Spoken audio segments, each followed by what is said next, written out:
Hollywood. It's the George Rodriguez Show on SoulFlowRadio.com. To get in touch with George, call 954-990-0036 in Pismo Beach. In Anaheim, call 954-990-0036. 954-99-00036 in Azusa, and 954-99-00036 in Cucamonga.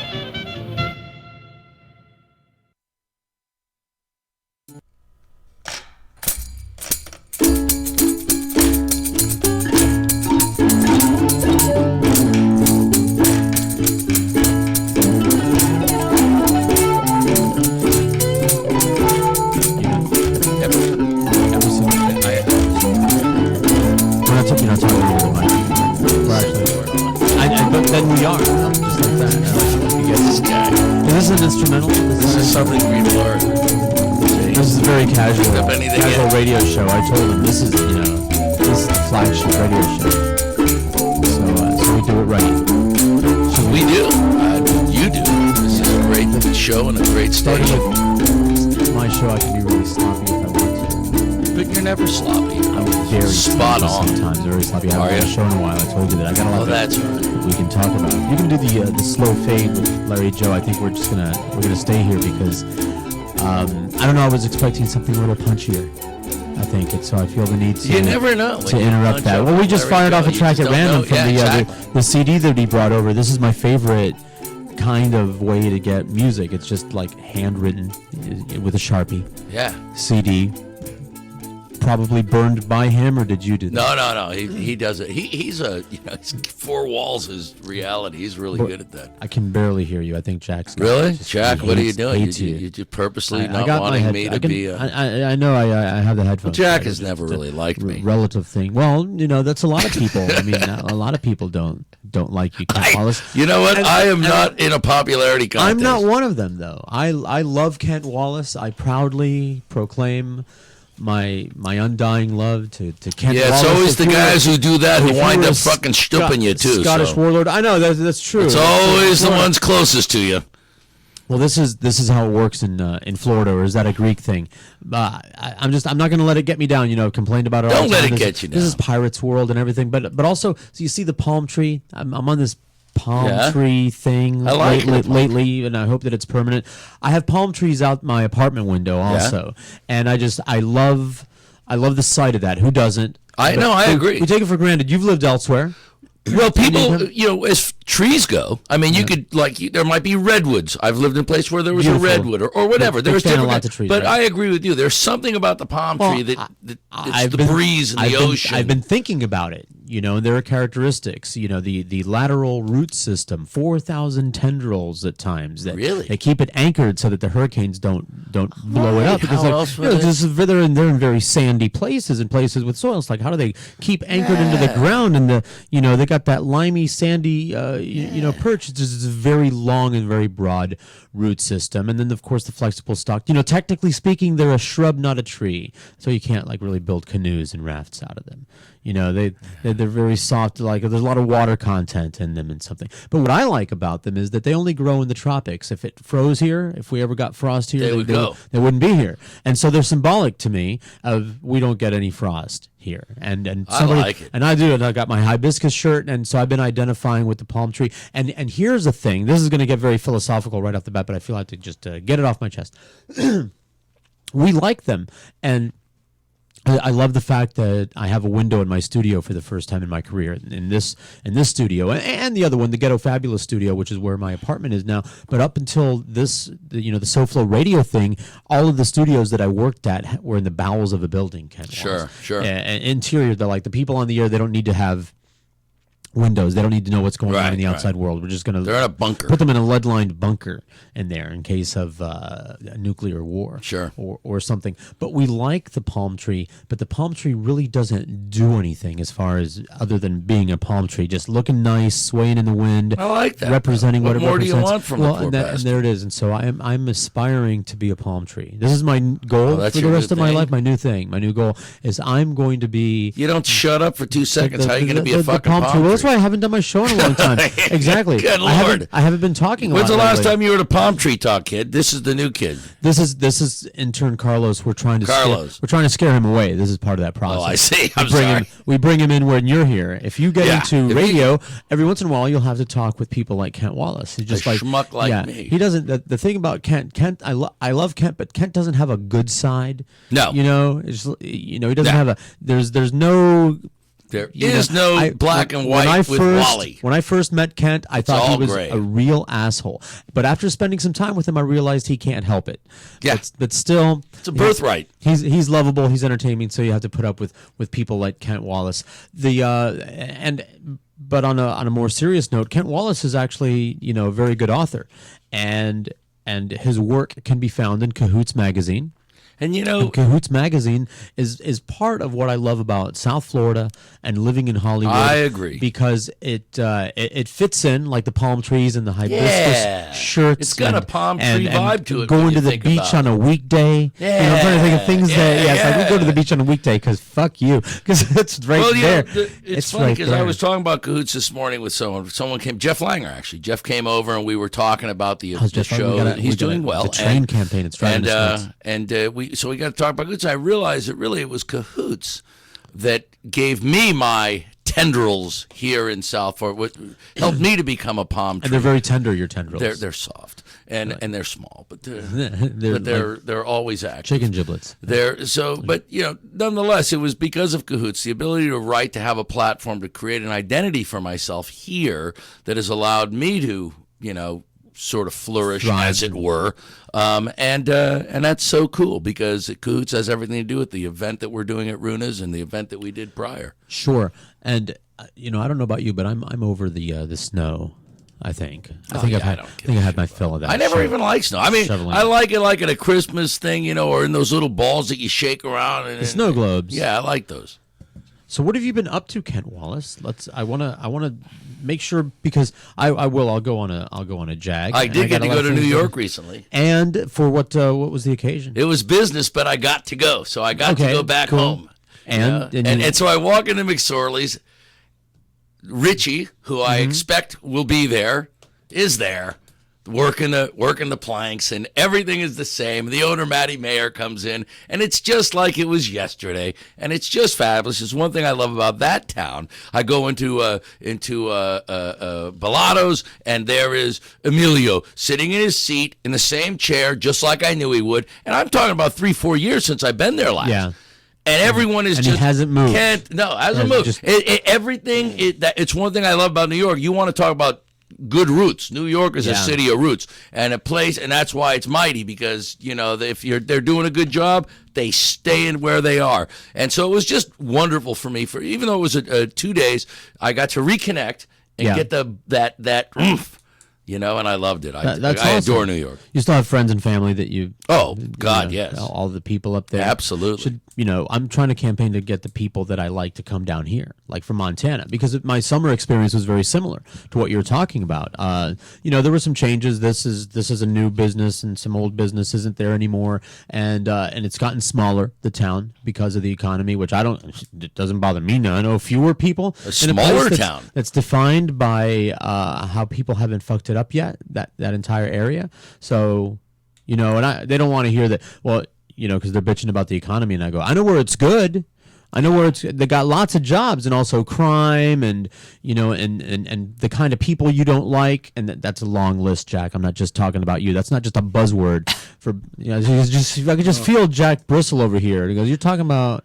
I'm talking Thugs, about my people also, and not to mention the Jews. So they wouldn't want that. And I tell them, if you had a thriving economy, those people you don't like, they're going to be drawn. They'll be drawn to that. The you moth might want to the light. Appreciate living in a place that's so hard to live at, because the people that you don't like are dissuaded. It's a natural filter from being bullshit. here. Yeah, because those people that you don't like, they come into a town like this and nice place to visit, but You know, you can't live here. Unless, I got you. Unless you had everything. But the people are so just as warm. You were enlightening your the friends. Family, everybody was still there. That's the the economy. It's cool, man. Great, but it was wonderful. But I want to bring some of those people down here. Yeah. You know, I think in the case of New York, it's just a matter of time before they do. Well, they come down anyway. But the thing about New Yorkers in here, what I've discovered, because so many people that I know in New York, all suddenly they go, "Where do you live?" Hollywood. Oh, well, I come down, I stay here, I stay there, Fort Lauderdale's or whatever,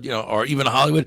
So they do come down. I guess it's a natural destination for snowbirds, for New Yorkers and stuff like that. It's tradition. So, it's a traditional thing, and so that's good. Well, I'm very, very happy for you. Do you have any other? Thrilling. Have had any other adventures? Because I've had some adventures. Really? Yeah, I had an adventure recently, and I hope tell me about it, because I have listen to the Candid radio show, so I feel I have to share, and I hope I don't hurt people's feelings, but I have a feeling that I'm going to hurt some feelings over here. But I feel that in the name of honesty, I have to. Like Emperor's New Clothes. I have to say it. The elephant in the room. Well, just say it then. You people that own cats, you are in denial. You are absolutely in denial of how bad you smell and your environment, and you live a disgusting existence, and you do not want to admit that. I cat sat recently. I had a cat in my house, in my apartment. Cat in the hat? Recently. Yeah, and it shat, and then it walked in the shit. But you're supposed to let them out to shit. No. This is because this is like a litter box cat, very fancy litter box. I gotta say, one of those litter boxes that's all enclosed. It's got a I understand. It's got a kitty door to hold in the fumes. Yeah. They had the kitty litter in there. That's the state of the art kitty litter. Top notch, smart litter. They used on infields. It clings to the molecules, right? It clings to the molecules of shit of the shit and the piss, and supposedly well, it's the piss that really smells. Cat shit's almost like bunny shit. It's not much of a problem. Within an hour, them leaving the cat in my house, the whole place reeked to high heaven of cat shit and urine, even though it was like freshly, because just immediately cats start shitting in the box, and I can't clean that shit like fast enough. But just within an hour, and then within the hour, I'm walking around in my bare feet, and I'm like, what the hell, man? People tracking dirt in here. People tracking dirt into my apartment, And I thought, and then I noticed on my dining room table, footprints with like gravel footprints. It's kitty litter on my table. Right. The cat pisses and shits in the cat box, walks all over it, and then proceeds to walk on but you wipe your ass and then you eat food. I so do. For the love of God, fuck? I do not put my poop on my dining room table. No, and but cat gravel. You it's disgusting. fucking And that's why wipe your ass and pick up a piece of chicken. Please don't even. You're a cat apologist now. I love cats. I love them too. But I'm telling you, if you have a cat with a litter box in your house reeks. It's problematic. And you got disgusting cat litter footprints on every horizontal surface. That cat can walk. I watched that cat walk on everything, including shit that I didn't think it could jump up on. It walked on everything with its cat shit litter caked feet everywhere. I like how they try to bury it though. Okay. They really, in earnest, they really work at it. You ever seen a cat in a cat box? They work so hard at it. It's like, keep going. Part of the process of getting it on their feet before they track it all over your dining area. They aim in advance. They're very, forward thinking. It was a very lovable cat. Tobias Kittington was his name. Oh, I'm just like airing it out here, man. These people, they're never going to talk to me again. Did they get their cat back? Go to dinner at their house, or did it disappear? No, of course not. It was very. It got stolen with one of his bicycles. Very lovable cat. Very lovable. Someone took your cat. Another fun thing. This is a fun thing, and I can't blame the cat for that. We have a cat lady. The audience has heard me talk about the cat lady before. We have a cat lady that feeds the strays on our block. She's a Hollywood institution, not unlike Kent Wallace. She is a roly-poly woman, like like a Guatemalan. I want to say, like she's a squat Guatemalan, and she's like Veruca Salt in the Willy Wonka movie. Right. Just perfectly. I thought it was Augustus Gloop. Augustus was the fat boy, but Veruca was the one that ate the blueberry thing and puffed up all big. She looks like that. And I want to put on a cat costume and leap out from behind a bush and scare the shit out of her. I mean, like she's got these big bags of cat food. She's in an SUV, and you can see it. You drive by, and she's got the SUV open, and she's got these big bags of cat food in these tubs, not little dishes, but these tubs, and she's pouring the cat food into these tubs and then spreading it all around. And so, of course, my block It's lined with Catland. Well, all right? Catlantis is my parking lot is Catlantis. It's the Commons. It's the Central Park of Catlandia. My parking lot. So I got a cat in my apartment, and they're calling to each other in Larry Joe in the middle of the night. Oh, God bless Larry Joe. Larry Joe. Was it? Oh, Jack's playing cat sound effects for me. I know he did. He must leave it too. Okay, he hasn't even got here, but he already knows what he's warning us. Let him know that's fine. He's a conscientious. He is awesome kind of guy. So I love Larry Joe Mello. So the cats were calling to each other. The cat inside my apartment, and the denizens of Catlantis were talking to each other in the middle of the night. Kent Wallace. I'm listening. Like right there in the middle of the night, which is eerie. Yeah. And creepy. I don't know how people can own a cat in my neighborhood. Well, when my daughter and I traveled to Europe for our epic adventure in 2000, we were in Rome for a while. In Rome, because my daughter loves kitties, I told her there were, as I recalled from years before travels to the Colosseum, it's a bastion for feral cats. They're everywhere. But what's interesting is they seem to have territories. They're like little gang guys. They know how far they can walk to kind of plead with a tourist or a passerby until they stop, and it's the next guy. I experienced the same thing with humans in Tangiers, Morocco at another trip. So Betty and I would go, we'd pick up a bag of cat food. She'd go to the Colosseum each morning, and she'd leave little piles, and she had to separate them because only the cats from one territory could use their those. Turf. They had to stay on their turf, and then the other guy, and it's a circle, of course. So we'd walk away around the circle, and everybody got fed, and that was my daughter's favorite thing to do in Rome. With the feral cats. How very nice of her. I guess they mark their territory by spraying. Is that so? I would assume. I don't know. It's a lot of cats. I don't know how they do it, but you never saw so many one-eyed cats, three-legged cats. Wow. These were some rough-looking dudes, man. They've been scrapping with each other. No, it's not an easy life to be a cat down there at the Roman Colosseum. Like Dogfight, which brings us up to Dogfight, which I saw for the time and a half last night. Billy Corben movie. It's very, very local. You're aware of Billy Corben, Kent Wallace, Cocaine Cowboys, yeah, Raconteur films he made. Well, wait, his latest he was just with him. Jack, I saw you on Facebook. I was with a character from. He was with one of the. Oh, you were with the character from him? Mm-hmm. Yeah, he was with Mickey Monday. Cool. Who may or may not be listening if he ever figures out the browser and where the play button is. We're still working on that. Yeah, he's got some issues. He's I don't know, daunted by our website. I don't know why. I have no idea. No idea why. But meanwhile, Billy Corben, his latest work is Dogfight, about the backyard brawling phenomenon out of Perrine, which spawned, Kimbo Slice. Yeah, we were just talking about Kimbo Slice 20 minutes ago. Jeez, I swear to God. You were at G's 20 minutes ago? Just came in, How early is too early to start drinking, Kent Wallace? Well, I don't believe there's any time that's too early. Right. I think, but you have to be, it's whenever you're happy hour somewhere. Whenever you can, justify a good pop. There's nothing wrong with that. We call it a tightener in Jersey. Is that what it is? Well, I got it. You have an effect on me, Kent Wallace. You make me want to drink in the morning. That's my problem. That's how I destroyed my last marriage. I made her want to. Oh, yeah. Her want to drink? Oh, God. And she got good at it. Don't.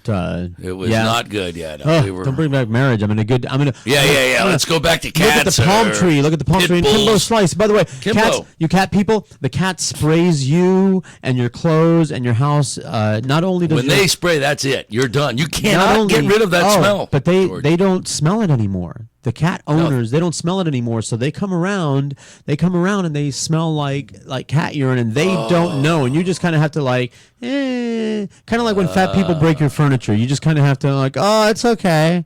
I'm not going to say anything about that. It costs a lot of money. Now you're basically really fucking with these people. You're saying not only they cat smell, they stink and everybody else out there. You think it's cool. You think that the cat, that you don't smell, and that your place doesn't smell, and your car and your kids. You think that you don't smell, but you do.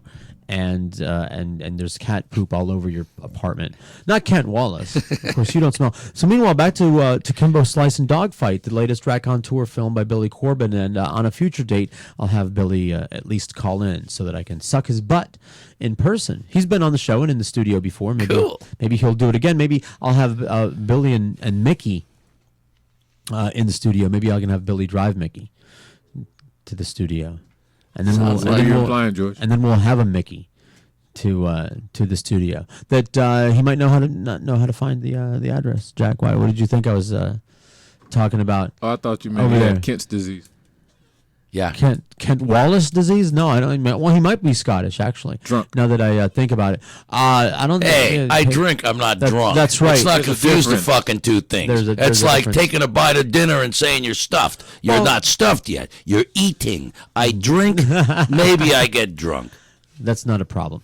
I love Kent Wallace, and I'm so glad he's here. But meanwhile, Dogfight, Billy Corben's latest movie, very good, as they all are. I think that Billy and the Raconteur film people could make anything seem interesting. That's but good. it is a very interesting thing. Documentary or not? It's a documentary. He does documentaries, but it's you've heard of the phenomenon, the backyard brawling and everything, and then the people go from there into the mixed martial arts. Oh, right. Yeah, no, I've seen that. That they just But this whole documentary, and it's got the real people that are in Perrine right now. We could go drive down there and see them, and it's very. And what I was saving for the air, Jack, is not only is it it's a fun watch. The Raconteur films, all of like Cocaine Cowboys, 1 and 2, and Square Grouper and all that. They're not just informative, but they're good to watch. He lays out the information in a very tight and entertaining way, and they're very fun to watch. But this has the human element. I would say the human element of this movie, of Dogfight, is much greater than anything else that Billy has covered. That's really what he is conveying in this. Whereas in the other documentaries, it was more like the events that went on. They were associated with more like events. This gets into the people. The actual people involved in their story, and it's great. It's very entertaining, very informative, very heartwarming. Got a lot of heartwarming. It was poignant. How does that more accurate? It was poignant. Can you look at this image and think heartwarming? What's that? It's warming my heart right now. You should put your hand on my heart. Put your hand on my heart, baby, and feel how warm it is. Was Kimbo featured on this? Kimbo. Yeah. No. The answer is not. I mean, they showed pictures of him, but he wasn't. But when Kimbo went with the big boys and got his ass whooped, so this backyard crap to me doesn't mean diddly do. Well, it's a starting place. I mean, the other people. I don't like violence at all unless it's needed. People who engage in violence for some fucking just because it's something to do in the backyard. And boxing, I adore boxing. I don't even mind this MMA shit. But a bunch of knuckleheads in a fucking backyard beating the shit out of each other. I would fucking put a fence around that neighborhood and toss food over, keep them alive until they each kill each other. Who fucking needs it? See, more than anyone, Kent ought to be seeing this movie, because that's exactly what the movie would answer. Kent Wallace is why you you wouldn't want to do that. Well, it's what it is. It doesn't make any. It doesn't draw any conclusions. It's just insight. That's what a documentary is. It's just insight. It lets you see what's going on, and it's a slice of the pie. Like all of the people that are boxers or the MMA fighters, they all had a beginning somewhere. They all came from something. And this is the backstory of one of the slices of that entire, and no pun intended, the entire pie. But the thing is, in a neighborhood like that, since you brought it up, they don't. They at no point during the movie are they preachy or anything, but you know as well as I do that in a neighborhood like that, there are two ways to get out, if you will, since you brought it up, and one of those ways is crime. And that's all too common, and it's very tempting. So many other people around you are doing it. Right. And the other way is to fight for money, and that's fair. They fight for money, and that's how boxing. That's why every culture boxers it's ancient. Typically been. It's very ancient from the underclass, the underprivileged. Because who else they're fighting? Who else would do that? Who the hell else wants to get knocked around like that? Exactly. So it is quite obvious that these are some people that are very desperate for some some money, and they don't have many other opportunities. There are no jobs in Perrine. I've been to Perrine. I used to live in Homestead in the Redlands. I used to go, up and down and through Perrine all the time.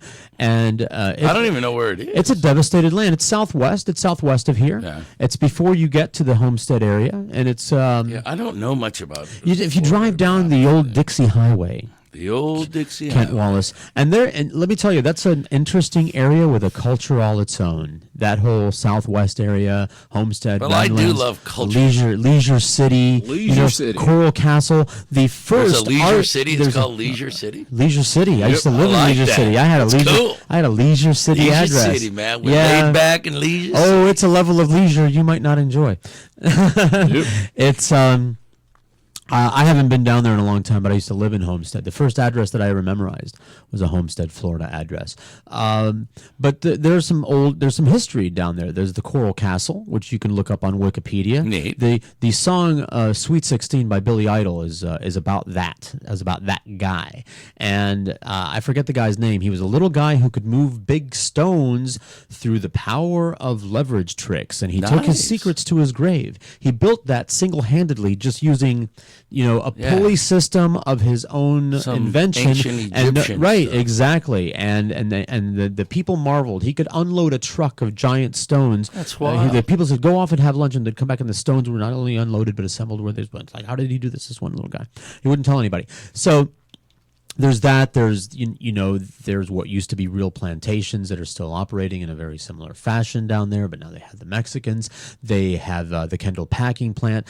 Arguably the first of those barbecue houses that are very cookie cutter anymore, like Sonny's.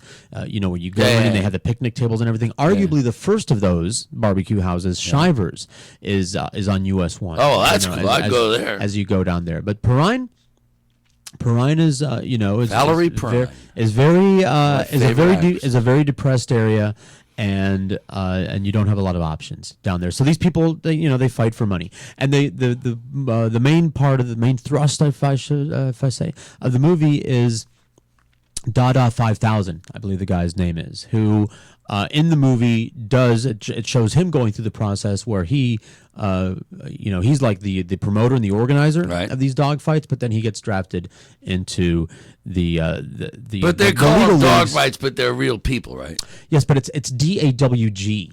Oh, dog fights. DAWG fights, as in that's my dog. That's my dog. Yeah. But it shows Dada 5000 being confronted with the choice of going legit, because if he gets signed, he can't go back to the illegal. He can't do that. Can't be involved in the illegal dog fight thing. So he's faced with a choice. How will he choose? Watch the movie and see. Oh, goody. Yeah, but it's a great watch. Arc. No, you saw the arc. You saw Cocaine Cowboys. I did. I watched that on. And it's a fun watch. Yeah. No, and it's very educational. I feel it's like all educational. Everything, knowledge is power. Whenever you learn something, you're better. I was discussing Hollywood, with another local resident, and we were just, enjoying it, talking it up. But even our crime is adorable. Even our criminal element is adorable here in Hollywood. I suppose. It's relatively, I don't know. What do you relatively safe. It's not all bullets flying all the time like it is down south. Well, right. Right. We just have some Lothario. It's a diluted we got crack dealers and prostitutes and things like that. It's all very PG-13 kind of crime here in Hollywood. We're not doing drive-bys or well, that's why like people historically will the more impoverished the neighborhood, the more dangerous it is, and as people gain, they move from those places. It's so natural. It's how people migrate. It's a form of migration, and Hollywood is not down there to that point where it has to be rampant.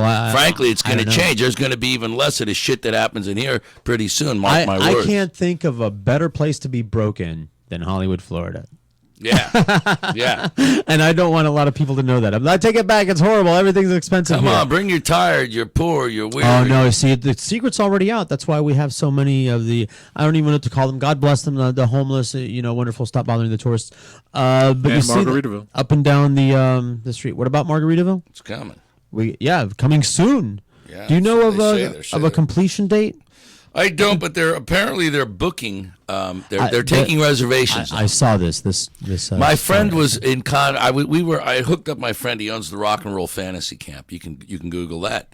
David Fishoff, dear friend. He started the franchise. It's in Las Vegas, New York, Los Angeles. He was the manager of the Who, the Ringo Starr, the Monkees, and it's a rock and roll fantasy camp. So people come, all these rock stars attend, and people pay good money, and they get it. They're in a camp with these things. They're trained, and then they have a concert and everything. And so we spoke to the Margarita people about it, but I don't know that it'll go anywhere. The Hard Rock seems like a more logical home for it. But that was my contact with the Margaritaville people. I think it's just a matter of time before we start doing things in cahoots with them. We're in cahoots, baby, if you will. I like being in cahoots with Cahoots magazine. I saw some other movies that I feel the need to do some reviews of. I don't know. Are you a movie watcher? I love movies, but I don't hardly ever watch. I don't watch TV. I don't watch films. I canceled my cable, and I have everything down to just the you know. You can download them now. That's what I do. I just download everything, like Game of Thrones. I just download that shit. Right. I don't care. Go ahead, come at me. What are you gonna do to me after the divorce? That leaves you with a really wonderful attitude. Like after what I've been through, what are you gonna do to me? Look at me. I'm still walking around after that shit. So, because you mentioned managers or agents here just a minute ago, right, or something like that. And one of the movies I saw was called Supermensch, the Shep Gordon, the Legend of Shep Gordon. Oh, cool. And because he managed Alice Cooper, and he still does, and just all these greats that. I think that, I don't know, the Doors or something. I don't know what. There's a long list of people that he managed, and just wonderful stories, great stories from him and the people around him, from all those all those Woodstock people era. That era. And I'm one of my. I got a kick out of the movie because the love of his life, and again, appreciate him sharing and stuff like that. The love of his life was a raw chef. And I thought, they're copying my angle. I created a fake, you have vegans and things. Yeah. I created a fake thing called a temperate. And what he was describing is basically what I was invented as a joke. Right. The temperate can't eat anything that has had its temperature changed, either up or down. And so everything.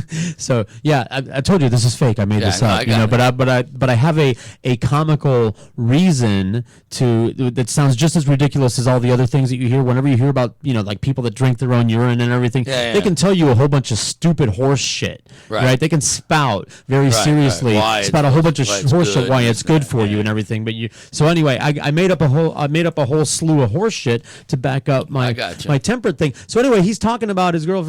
She's a raw chef, which means that she believes, and he's listing off, naming off all this stuff of what that means, and I'm like, that's the thing, that's temperate, that's the thing, that's a real thing, and people really believe it. Oh my God, she doesn't believe in cooking food.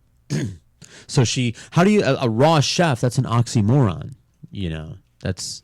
Yeah, doesn't that? I got a kick out of raw chef. She's just really good at slicing. She's really good at slicing and then arranging. What is that? How do you? Well, one thing I like about it, though, that means that she can eat anything, right? She can eat meat, right? It can be raw. I was so. I like raw shit. So you want to hear sushi? I love raw shit. I love raw shit all the time. Tartare, whatever. Yeah, I didn't think I'd like sushi, but I like sushi sushi. Right away, right off the bat. I could eat sushi all day, every day. Yeah. What about you, young intern Carlos? You pick up that microphone there and talk into it. He's got a deep, ballsy voice. Turn his mic on. Sushi?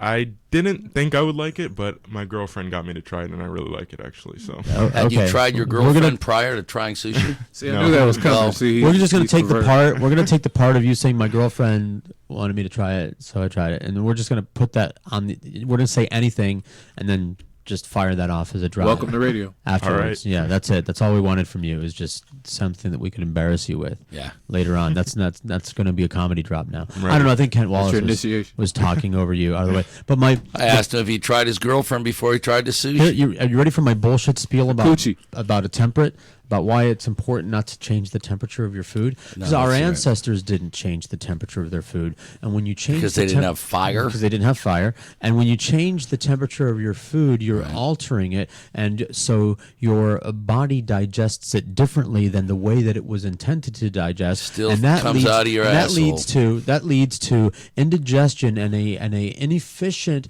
absorption rate, an absorption level of the food that you eat, causing you to have to eat more food in order to get the nutrients that you need to get. So it's very inefficient. It has a negative impact on the planet. Good. I pulled all this out of my ass. That was great. Yeah, I like that. Yeah. Pulled it completely out of my ass. So the truth of the matter is, cooking food made it softer. And when our young children, when we were cavemen, when our young children would eat this softer food, the muscles in their head would atrophy and diminish in size relative to the children that were not eating soft food. The muscles in their head would grow larger and larger to be able to chew the hard, chewy food more. So the children that ate soft food had more room inside their skulls, and as their skull was growing and their brain was growing to fill as much empty space as possible, the children that had that ate the cooked food had more brain cavity space, and so the brain increased in size, and that generation of children became smarter, and it created an evolutionary leap.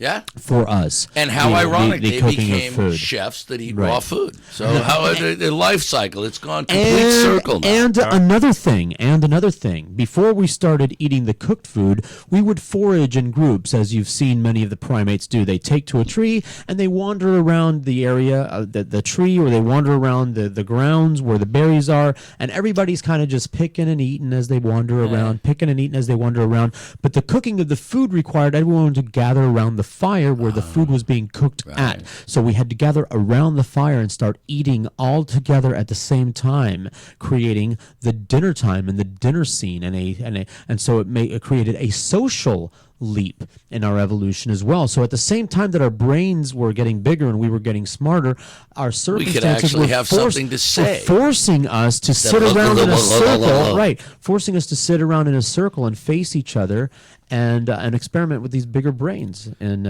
communicating. So fuck you, raw chef, and you what did I call it? A temperate. I made that up. You have to leave food at the same temperature. And there's a level 1 temperate and a level 2 temperate. The level 1 temperate just can't eat anything that's been cooked. That hasn't had its structure changed, but can eat things that have been refrigerated. Okay. All right. A full blown a level two temperate has to go to the farmer's market every day. And no, a level 2 temperate doesn't own a refrigerator or a stove. That would be a total violation. Just think of the electrical savings. So they go fishing, or they can the road shrimp. Sometimes, when you're driving around, you see road shrimp. I saw road shrimp the other day. Yeah. People selling shrimp out the back of the truck. Oh, cool. It's I guess, and watermelons are in season right now too. Saw some road melons. Which do they have that everywhere? I think so. Roadside food vendors, is that a watermelon so Florida. I was just asking the room in general. It's everywhere. Oh, okay. It's everywhere. People sell. Do you see fruit stands and vegetable stands and all that kind of stuff? Jerky stands all over. They got jerky stands? Oh yeah, in Nevada, lots of them in Nevada, state of Nevada. Oh my God! Driving up the road there from Vegas to Nevada to Reno, and they've got them all over. Jerky, deer jerky, this jerky, that jerky. Oh, I'd go broke. Oh, I know. You're making me want jerky. No, they have in these little roadside, but not necessarily out of the back of a car, but still little roadside stands.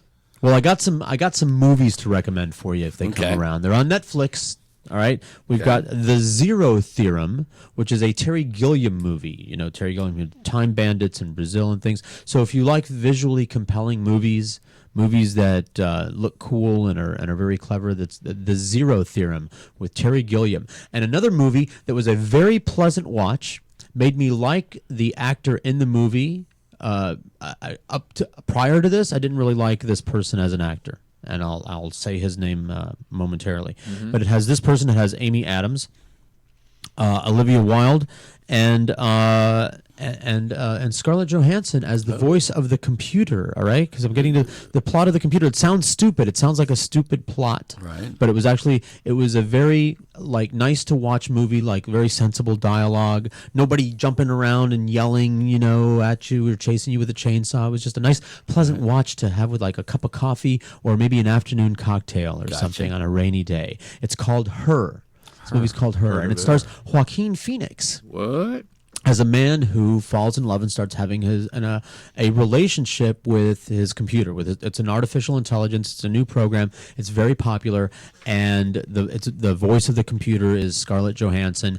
And you just watch this develop very organically. There's history, before he gets the computer, he's having some problems, and so you see this relationship develop and go to a conclusion, which I'm not going to ruin for you. And it was a very pleasant watch, and I don't remember at what point in the movie I realized that it was Joaquin Phoenix, because it was so I was like, who is this guy? I know this guy. This guy looks really familiar, but it's like he's got a mustache and his hair is looking all different. And then it's like it hit me. I was like, oh, it's Joaquin Phoenix, and I didn't notice because he was just acting so, I don't know, normal. I think in everything else I've ever seen him, and he was like very melodramatic or something. I guess is what he was going on. This movie he was just a guy. It was a pleasant watch. So there he is. I've never heard so much praise for a movie for I didn't think I would hear praise for Scarlett Johansson without seeing her in the movie. Did you? You know what I'm saying? Did you see it? No, I haven't seen it. But you heard people talking about it? I've heard it's good, and I've heard people compliment Scarlett Johansson, where I was like, can you see her in the movie? And that's another thing. I had to look that up. Like, who's this voice? She does good delivery, and I noticed that in the Avengers movie, by the way. I didn't, because her beauty is so distracting. Exactly. So distracting that you don't notice that she's actually a good actress. Did you see, if you want to see Scarlett Johansson naked, Beneath the Skin? I've heard that. Which is very, I've seen it twice now. It's a very unusual movie, and she's all kinds of naked in the movie. Thank you, Scarlett. Really, thank you. I mean, really, you don't have to get naked ever again. That was good. Really appreciate that. But it's also a movie I love the way it's shot. I watched it again just to watch it because of the way that it was shot. Very little dialogue in the movie. You kind of have to figure out what's going on just by watching the events unfold before you. But the line in the Avengers is sure, it'll be fun. Before Captain America throws her up into the air, and it's like that was such a cute little delivery of a line, and then I started noticing. After that, I thought, she really delivered that, making me laugh. That was cute. And then just the expression on her face and how she delivered that. What were your thoughts on the Avengers? Oh, the first Avengers good. The Ultron. Yeah. Okay, I reviewed it on the powwow with Lewis. And by the way, say bye to Sammy on my show as well, because she's leaving town, but she'll still be on the powwow. And I encourage her to send more butt pictures. There's no short answer in my review to the Avengers Ultron movie. Did you see it? No, Did you see it? You saw it, Carlos? Because Carlos is like 12 years old, so he probably never 19. read any of those Avengers comics from the original storyline, which is very good. See, and I'm trying not to let it bother me, all right? So I'm like, there's two reviews. The comic book doesn't exist review, so forget about it.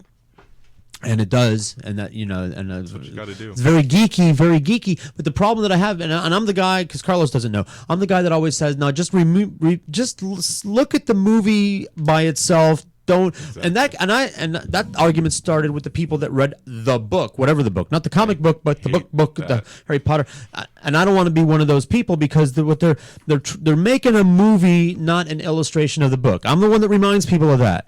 All right, the book is the book, the movie is the movie. The movie is inspired by the book. They're taking I'm the one that always, even if I read the book, I'm like, they're two different products. The only time the exception is when they take the part of the book that's the important part, the thing that you like. Yeah. This is the whole point. Why use this character? Why make this movie?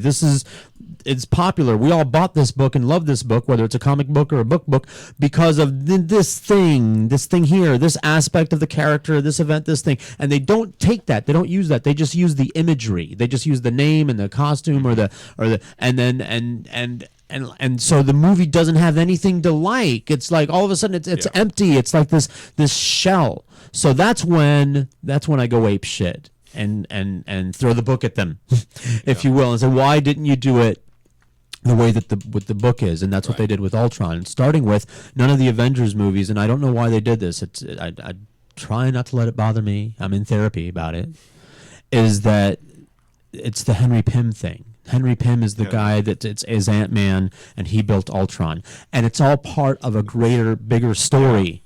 Ant-Man and the Wasp, his wife, and Ultron is all part of a bigger story that's a really good storyline that the movies could use that. Yeah. And he was one of the original Avengers, and he couldn't have a baby, and it wasn't the only reason that there was a rift between him and his wife, but that was a part of it. And so, he couldn't leave the laboratory, so his obsessive, I can't have a kid and I can't leave the laboratory because I'm married to my work and not my wife, and that's why she's leaving me.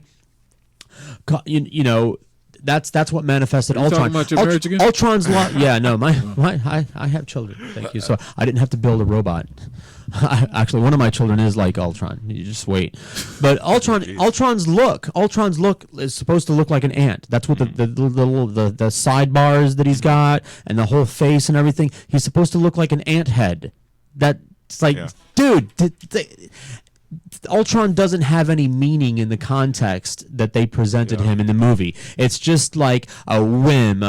Tony Stark has a dream, which by the way, that's another problem. Now you're really redefining Tony Stark in a way that doesn't add anything to his character, doesn't suit anything. It's just a MacGuffin. They're setting up for Civil War, though. Yeah, but I don't like it. You use what is Henry Pym as a Civil War thing. He's a great character. He's all kinds of fucked up. Kids fall asleep. No. Well, that's because he did a lot of drinking. But I could use a drink right now listening to this fucking monologue. Oh yeah, good Lord. Would you like some gin? Why do you even have anyone sit at the table? I don't get it. You're just dying for an audience. It's Carlos's fault. Carlos made me talk about the Avengers. We can blame Jack. Obviously, there's no review. But other than that, it's like it's okay. It was okay. It was okay. It's fun. It's fun to watch. It's got comedy in it. And then I saw the most historically inaccurate movie ever made, the 10,000 BC, most unhistoric caveman movie ever, and not even fun, not even I think I've seen that. Entertaining at all. And I discovered on the Daily Show that I'm not the only one that uses the eggplant emoji as a symbol for a penis. Oh, really? Have you ever done that? Do you have the eggplant? I should text you. A dick text. I don't using those little symbols. An eggplant. Is that what you're talking about? Like a smile? Yeah. Do they show up on your phone? I should test this. I don't do that right now. Yeah. Well, I'm adorable.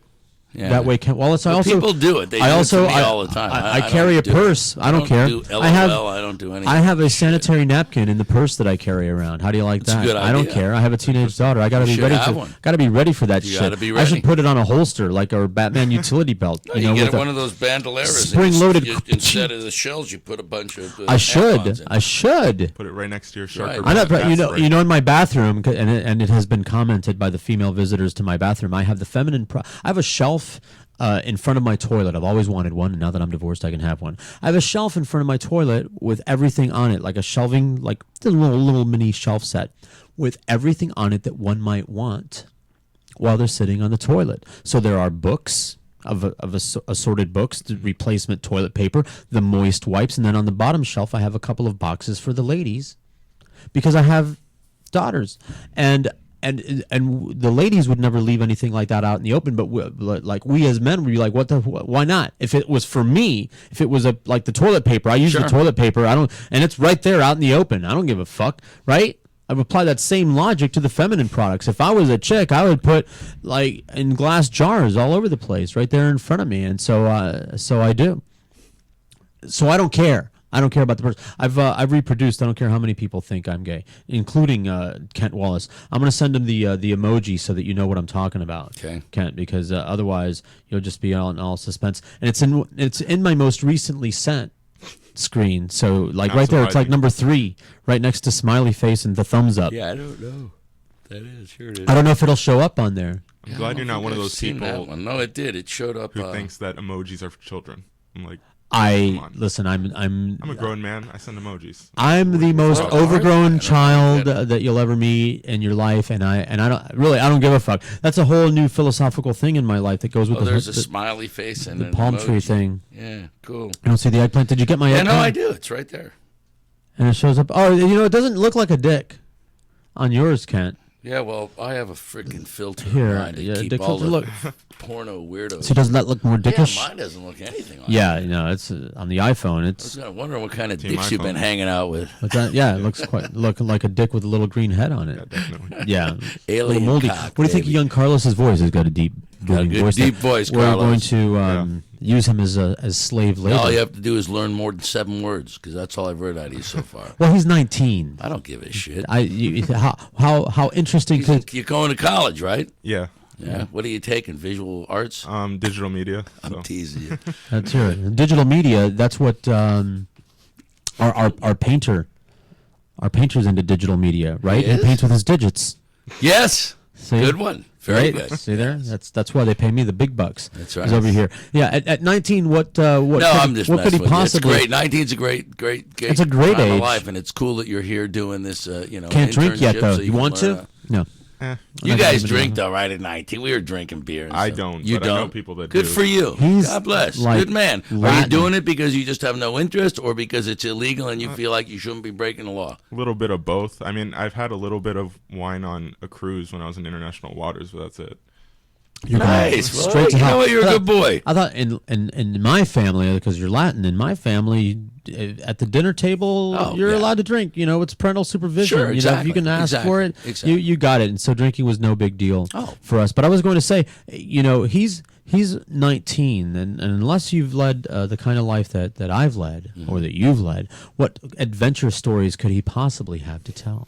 Yeah, he seems like a very normal. That's all right, because you're building yourself up for the time when you will be able to handle and deal with adventure. And that's very clever. Have you been in a knife fight? No. Have you? What else? What else have you done by the age of 19, Kent Wallace? Do you think? The only thing I hadn't done was I wasn't married yet for the first time, but I made up for that. Yeah. Yeah. A couple of times. A couple of times. Killed a dog with a stick. Oh Lord, I never did that. Never did that. Ate sushi. Coochie. Ate coochie. Oh yeah, dude. See, he said, yeah, look at that. He good on that one. You got him. Hey, we were talking about the Libby, girls. Montana. We all did that by the time we were 12. Anyway, but you guys had a lot of other things going on in Libby, Montana. Yeah, we did. Yeah. You're talking about the girls and girl products and not drinking or being able to drink culturally. When my daughter had her first period, I raised a girl by myself. There was no mother around. I celebrated. We had a party. And by the way, congratulations. A period party? At a period party. She was so embarrassed. To this day, she says, Dad, that was the most retarded thing ever. The women brought her like roses. We had a bottle of red wine. You're talking about we celebrate. I said, look, you've just leaped. This is you can get bar mitzvahed at 13 and be a so-called man just because you hit 13. When a woman has her period, there is, in fact, they have jumped to a new stage. So why not honor it? I was thrilled. Good Lord. You Way to go, Betty. He's ripping off a YouTube video that he saw, right? Yeah. I saw that too. Period party? The period party video. It's very popular. Well, I'm pretty sure they got it from me because my daughter was 13. From all my friends. My daughter was 13, 11 years ago? We could show that. If you just do a search for period party on YouTube, it comes up. Fucking Bono stole something else from me, the bastard. They have these guys rip off all my good stuff. They rip off all my good stuff too, Kent Wallace. But I think I'm going to have to throw the plagiarism flag on you on that one. I came up with it before them. I was because it was nothing that I came up with. In fact, in cultures, that was something you did. You honored the fact that your child had had gone into womanhood. They become a woman at that point. They are, for all practical purposes, a woman. Then didn't you rip it off from them? Yeah. It's not a rip-off. It's extending a cultural. It's not a rip-off. It's from your culture, which is why in my culture we celebrate by sacrificing a goat to Chango. Right. The fire and lightning. To Kimbo Slice. They sacrifice a cat to Kimbo Slice. Don't mock my Santeria religion, Kent Wallace. Hey, I love Santeria. And Chango is black, by the way, so the Kimbo Slice thing is not a bad analogy. See. Larry Joe Miller, please come on in and sit down. Save me from the evil clutches of Kent Wallace. We got your music queued up. What's up, Larry Joe? Oh, why is Diamia there? Oh no, I just ripped your CD. Larry Joe Miller, grab that microphone and talk to us. You know, I've visited Larry Joe Miller at his place, and every time that I'm roller skating in the area, I stop by. No, I already ripped it. I just have to find it. Every time, pull it right up to your mouth, Larry. Oh, we doing talking? Yeah, okay. I'm talking to you right away. We already. I spent an hour boring the hell out of Kent Wallace. Good Lord. And right back. So we're right back to you. You haven't been over to G's yet or something? No, but we can. Looks like he might have. Listen, we have gin right here, Kent Wallace. If No, I don't drink. Start often. drinking the gin. I just drink a lot when I do. And Look at it, there's Larry, Cindy. They're rolling in. Drinking. Oh, this is great. They're all saving me from. Our crew is from coming Kent in. Wallace The all at crew once. is showing up. Would you like a bottle of water? Would you like a bottle of water? You didn't while you're ask here? Larry Joe about a bottle of water. I'm going from left to right, Larry Joe. Two where is young this? Carlos. We have young Carlos interning. Please, Cindy, sit down. Hey, baby. Grab the microphone and pull it right up to your mouth. We might not take a commercial break today because Larry Joe brought his ukulele. So I want welcome to the show, everyone. Larry Joe Miller, who is an artist, a musician. We have the music of Larry Joe. We started the show with it. I think it was the wrong track. It was a very sad track. It was track number 3. Yes, Carlos, bring more water for everybody. Favor. Please pass out cozies. Carlos a good Please kid, use the man. broadcast quality I admire him. broadcast quality cozies. Oh, yummy. He's here. are they Hi, buying? Cindy. How are you? Why you make Carlos sound? Yes, it's on. Why you make Carlos sound like he's the pool boy? Please give me water, Carlos. This is the paying of the dues. He just got here. He hasn't even gotten to the part where we bring out the shower curtain. We haven't even worked up to that. He's got to get past all this little stuff like bringing water before we do the things and the whips and chains and stuff. where there's blood involved. Now, Larry's got to be. You got to be somewhere at what time, Larry? Yeah, I'm on that city committee, and I got to be there at 3. Did you say you're on the shitty committee? Too. You said you're on a shitty committee? You're on a shitty committee? Is this new? Yeah. New tunes from Larry Joe Miller? I can't wait to hear. They're Americana, South Florida mountain music. Here, I'll take it. Except for the one that you must have done with the boys from UOM, huh? Yeah, that's is that on there too? No, I don't think so. I love the rockabilly music that you make, but that's from That was 1963. 1963, but that's great music. Did you make it in 1963? I made it in 1963, yeah. And he's still making it. Drag it over. I was younger then. Well, tell us about some recent adventures, Larry Joe Miller. I swing by Larry's pad every time I'm in the hood, and I've only caught him there a couple times though. But I love your little place. One Young Circle. One Young Circle. That's the easiest address in the world. We've had a lot of fun with to that. Remember. Do you know any addresses on Young Circle? Only one. No, only one. I only know one. Everything's at that one address. It's the only one address that I can remember. One Young Circle. It's like James Bond or something, one Young Circle. It is. I wonder what's the address of the big monstrosity over here that the big apartment building. Oh, that's coming up. No, the one that's already there. The Radius. Oh, Yeah. that must be like 2 Young Circle. No, it's not Young Circle. It's It's right. Polk. It's something. Tyler. It's going to be Polk. a Polk. You're right. It's Polk Street address. Not cool address. No, but you know what they not a get? cool They get address to call it whatsoever. Radius Drive. They actually, it's known to the postal people as both names. Yeah. Radius Drive, so that they can feel that they have their own. So I live. Rodeo Drive. Yeah, no, seriously, because my What is business that, associate. the one in front of the post office? that Yeah, you exactly. Yeah. Yeah, Exactly. There's a second So- one coming up too, no? Yeah, right across. So the street. I get to live in a place That's where the that's public named after a space is. toothbrush. That's a radius is a toothbrush. Yes. I said the Publix is going to move. No, Larry Joe, Oh, tell her on the On show. the mic. On the mic. You Yeah, gotta yeah, talk I'm on the sorry. Don't have a- I was just telling we call her that a secret- sideshow. Tell the secret audience. message in her ear. mic. Oh, In nice. her rear. Oh my God! Okay. Larry, what's the name of the You just got here. Mighty Good Moonshine. Okay. Oh, that's a good one. We're gonna play it. So I went shopping for Cindy this morning. You went shopping for I went me? shopping for you this morning. Just this morning. Wow, I'll show what you did the. you get me? This was Yeah, she wants that. a box. She's got one of those.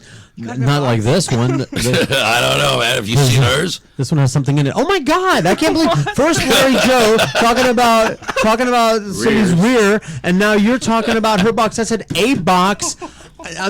I'm here. I am. Get with it, baby. Gentleman. We got a young guy here. We're trying to make him blush, and it's working. Look at him. Just He's turned red. He's blushing. He is. Triple X show. Here I am. Crawling in the gutter, Cindy. I'm a gentleman. I'm a gentleman. I know you are. And just because I wrapped your president in toilet paper, because I know you Germans are into that, okay? That doesn't mean that I'm German, thinking so. the kind of disgusting thoughts. What is it? I'm only half German. I know you're only half German, so I only wrapped half of it Okay. in toilet paper. Funny. It's funny because it's true. But you got me a present, and it was it was touching. It was one of those, like your artwork, something that she made, just like, and Dominic Daniel gave me a painting. Personally, because here's, like, I know a lot of artists. All right? And here's the douchey thing about artists. All right, and it's not. It's a thing. But here's what makes the art special. Here's what makes the art special, and why a gift of the art is special. This goes all the way back. All the artists that I've known when I was a little kid, since I was a little kid, that is, that artists will make beautiful things of their own accord. And treasure and prize these things like they're their own children. They're things that the creations, which is why they charge a lot of money for them. And if you tell an artist, hey, can you draw this for me? I'll pay you some money. This one, they'll go, and they'll never do it, or they'll do a really half-assed job because they're not inspired. So I know that's how artists are. And I know an artist is like, I'm not a selfish person. I'm actually very generous. well, like I can tell that because you gave me, and Dominic, and you gave me some of your art, and I was very touched by that, and I'm gonna get a clear frame, and I'm gonna put it up. I'm gonna get the frame. You're gonna give me a clear frame. I just gave you half a present. Okay, have a present. Well, I got you kind of two presents. I got you a box Kind of with a half-ass present. with something in it. So this counts. This counts as two presents. I got you a box with something in it, and then a box and a bag and a thing. Oh my goodness. So here's the box, and I wrapped it half wrapped it in toilet paper because if you've ever watched German porn, I don't know what the hell is wrong with you people. Have you? Thank you so much. The Germans are into bathroom stuff, so there it is, wrapped from toilet paper from this very building. Oh, that's nice. By the way, and the reason that I put something in the box, because it occurred to me when I was buying you the box that you might not know how it works, how a box works. Mini canvas. Oh, neat. Oh, that's so I nice. put something in the box. That's way cool, man. And I know that artists, I love it. You artists, you have a bunch of shit. You have just That is awesome. art supplies and that's so clutter cute. everywhere. Those are, let me see. They're, Yeah. they're like little stretch canvases. Little handmade mini frames. Oh, how And I will paint awesome. one for you. Oh, my. Shucks. That's very cool, Just man. something else we guys got to do is got to give him some art. You got Yeah, Like no. points and Oh, yeah, no, without a doubt. Larry, Without a it's doubt. either Hey, that- Daniel's here. It's either that or a blowjob. All right, so now we can start talking about the reason that this is the Cahoot show and talk about right. our show instead of cavemen and dumb movies. Listen, understand something, Larry. It's either that or a blowjob. But we told Cindy, Daniel, so how she are gave you? me art. See? Is our girl Conning? Is Angie That's coming? what she chose. Have you heard from her? Did you saw that I got the 309? Is the Why don't you find out whether she's coming or not? Well, this is great because we would like to discuss the show, which is the reason that we're all here for this show today. The previous That's it. That's what we're. That's what. It's the only thing that freaking matters. That's right. I know that all 7 of the people tuning in right now have been saying, "When did they get to the fucking show?" Right, because that was just a teaser. It was a preamble. That was just a I lead-in. haven't said that at all. Well, look back. I said that, and know this, Kent Wallace. It's coming. You knew it was coming, but it might have been coming right before you had to leave. Yeah, well. Everybody, I could have been at the beach today. You could have been people at the said, beach. What? Why haven't you been doing? Why haven't you been doing your show every Friday? I said because I live in Hollywood and the beach is right there, and I have the option, and I have to have a good reason to not be at the beach. And this is a good reason, promoting the art show. Yeah, no, it's tomorrow. It's a major event at Runa's. We got a huge plug from Ben Crandall, who is the entertainment writer for the Sun Sentinel, who just boosted us up. He doesn't speak often of Hollywood because there's typically not much going on in Hollywood that warrants that sort of level of press. And we've got this extraordinary building, the magical building of Hemingway's, and the show's tomorrow night. at 7 o'clock with the Impulse Art performance at about 8:30. The model should be in here. Cindy's debut show. She's never exhibited her art before, so this is a debut for her first show. First time Larry Joe Miller has exhibited. The pieces that he's exhibiting have not been shown to the public in quite some time. About 3 years. About 3 years, Yeah. and they're nudes, they're figure studies, but it is a first in that you have never played with UOM, and you'll be doing the theremin as part of the band that is inspiring Daniel Pontet's Magical Impulse Art. And then we have the model. It's the first time that Daniel has ever had has ever used a human flesh as a canvas. So that's another first. And then we have Lorena Busualdo, it's a first for her because despite the fact that she's shown all over the world and has been some glorious places, this is her first exhibit using the watercolor medium. So it's a night of many firsts. Listen, he said all that. He doesn't have anything written down in front of him. Isn't that amazing? Like off the top of his head. Kent Wallace continuing to amaze me. Were you at the end of the list? Because No, that was pretty down. Oh, okay. And we're going to review that even more. Well, I just wanted to get it out there, at least, because that's an overview of what's going on. And it's a night of first, and I think that's what makes it so special. Sure. And what time does it start? 7 o'clock. The flyer right in front of me. 7 o'clock. But I think Daniel, we're speaking of the performance starting at 8. Everybody. Hey, Daniel. Grab it. Get it very close to your mouth. Yeah, you got to get that. Hello. And the microphone too. There you go. Hello. Talk into it. Jack will Thank you. adjust it. How you doing? Thank you for inviting I'm me good. again. Please use the broadcast quality coasters. They're for extra. Thank you. They make the water sound better. Okay, good. Yeah. Which bar did we get these from? We had the Cockspur. better. We had the Cockspur people in here, and they brought us a bunch of stuff to really? go with the cock theme that we have here at SoFlo Radio, because it's almost like the mascot, the official animal of SoFlo Radio. Nice looking coasters. Is they're cool. the cock? We have we have a lot of them. We have the Cock's beach ball over there. We have cock This soup. is like the cock of the soup walk, right? mix. Yeah. Sure. Well, I mean, why should Key West have all the cocks? No, have you been to 8th Street? Have you been to Little Havana? Have you been up and down 8th Street? They have giant cocks on the sidewalk. You can pose for pictures. Oh, with I've seen them in what's that other town? Not in Key West. That Little village Havana near right here. Orlando, where the roosters are running around. Yeah. I like that. Oh, not the Sure. statues, the ones that are painted. The big statues, big colorful statues. Oh, and you can, I talk about. I don't real think ones. they let you ride them for a picture, but you can certainly stand there. All the tourists do, and I didn't like Domino Park is a tourist attraction. Did you know that? The what? Domino Park, where the old Right. Cuban men smoke cigars and play yes. dominoes over there. People go there and take pictures. Oh, you mean they're and- in Little Havana, yeah. Oh, I know I what think you mean. Yeah, I think okay. we should get something like that because there are places in the arts park, that are covered and have those little tables. We should start some official park game. So Daniel, is she coming? Yeah, she said 10 minutes from here. Oh, that's good. Okay. And, Because- but the only thing, the musicians, Right. Daniel and Eduardo, Yeah. they can make it. No, they told me they couldn't make Okay. it. That's But okay. that's all right. We've That's got okay. We're here in spirit. Okay. we got Larry Joe, Hey, look at here. and you're gonna. He'll be performing with these guys. I mean, these guys play this ambient, weird sound, and Larry Joe. So the first time we rehearsed, it's like, well, Larry Joe's here, and that theremin is here. And the theremin, by the way, made the title of Ben Crandall's article. He was in love with the whole theremin. So he said, Larry Joe, come on, man. Break out the theremin. See if it works. Daniel, I'm sure, was a little hesitant, wondering how things would meld, because he needs to be inspired. But the music is what inspires Daniel's process. And right from Jump Street, with Larry Joe on that theremin and the guitar and these weird loops and things, whatever the hell he's doing over there, it was magic. It's magic. I want to add something else. I mean, when we are talking about the music, we say all the time like the music something that is coming to me, but at some point I think it's a kind of interaction between the music and the painter. Sure. Oh, absolutely. Yeah.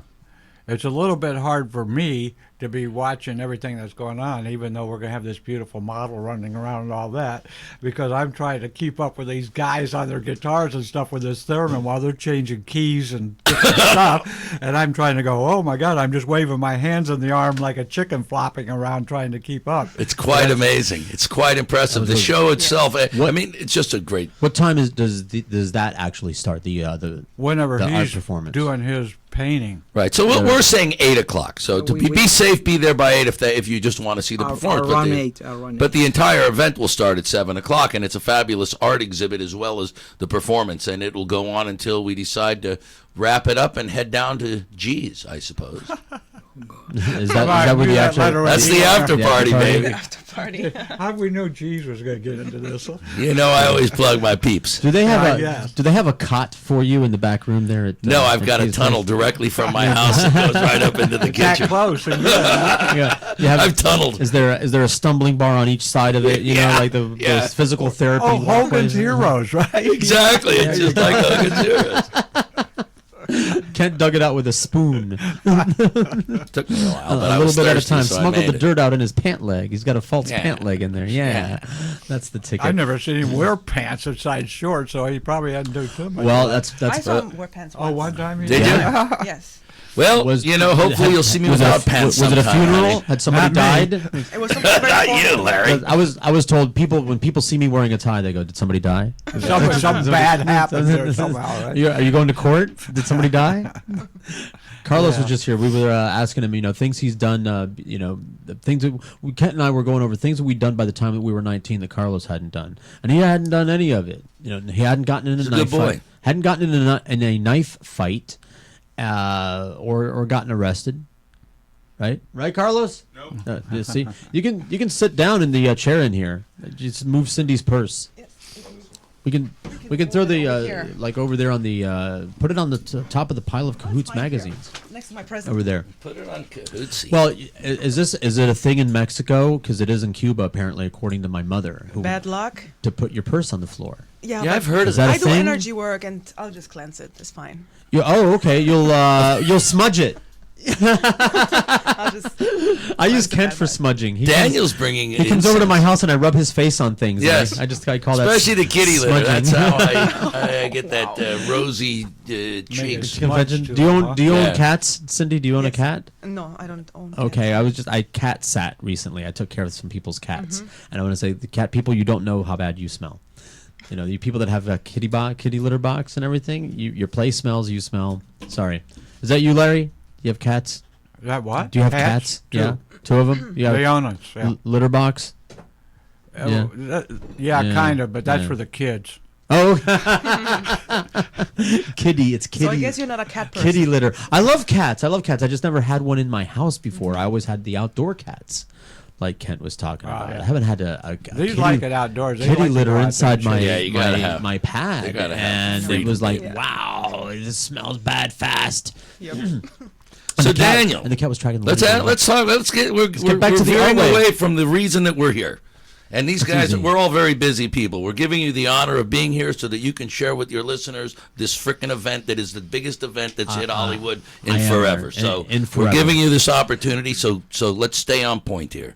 Oh, I didn't mean to upset you, Kent. Nah, you're pissing me off. really. It was one thing before they showed up. I don't mind taking second fiddle, but when I see these 3 frickin' artists here, I think we should fuck the cats and talk about. Oh yes, absolutely, Kent Wallace. I absolutely agree. Daniel, welcome to the show. Thank you for inviting me again. No problem. And I want to take a few minutes before talking about my performance. I want to talk about Cats? the art. No, the art that. You better not. No, maybe not. The art that we are having there. So I want to explain a little bit about my point of view, what people are coming to. Can you do to it in see. English? Yeah, in English. Oh my God, I'm you're trying. yelling at me? I'm trying my best. And so we have. I want to talk about the Cindy work. I saw from the beginning. I saw some pieces that she was doing before that series, and I think she did a big improvement. And I love that series. I think she will be doing so great with that kind of painting. It reminds me a little bit like Andy Warhol painting, And Yeah. I love the composition. I love the colors, and I love the repetition that she's doing. That is the same concept that I was using Andy Warhol. You know, the repetition, the massification. You know, and I think it's a great job. So it's she have big pieces, small pieces, and in all of them you can see all the concept of the art that she's putting there. And I want to talk about Lorena. Lorena will be exhibiting some small pieces, but she mastered the watercolor technique. That is a difficult thing. When I started my painting, I started doing watercolor with a master that I was living in England, Esteban Garino in Uruguay.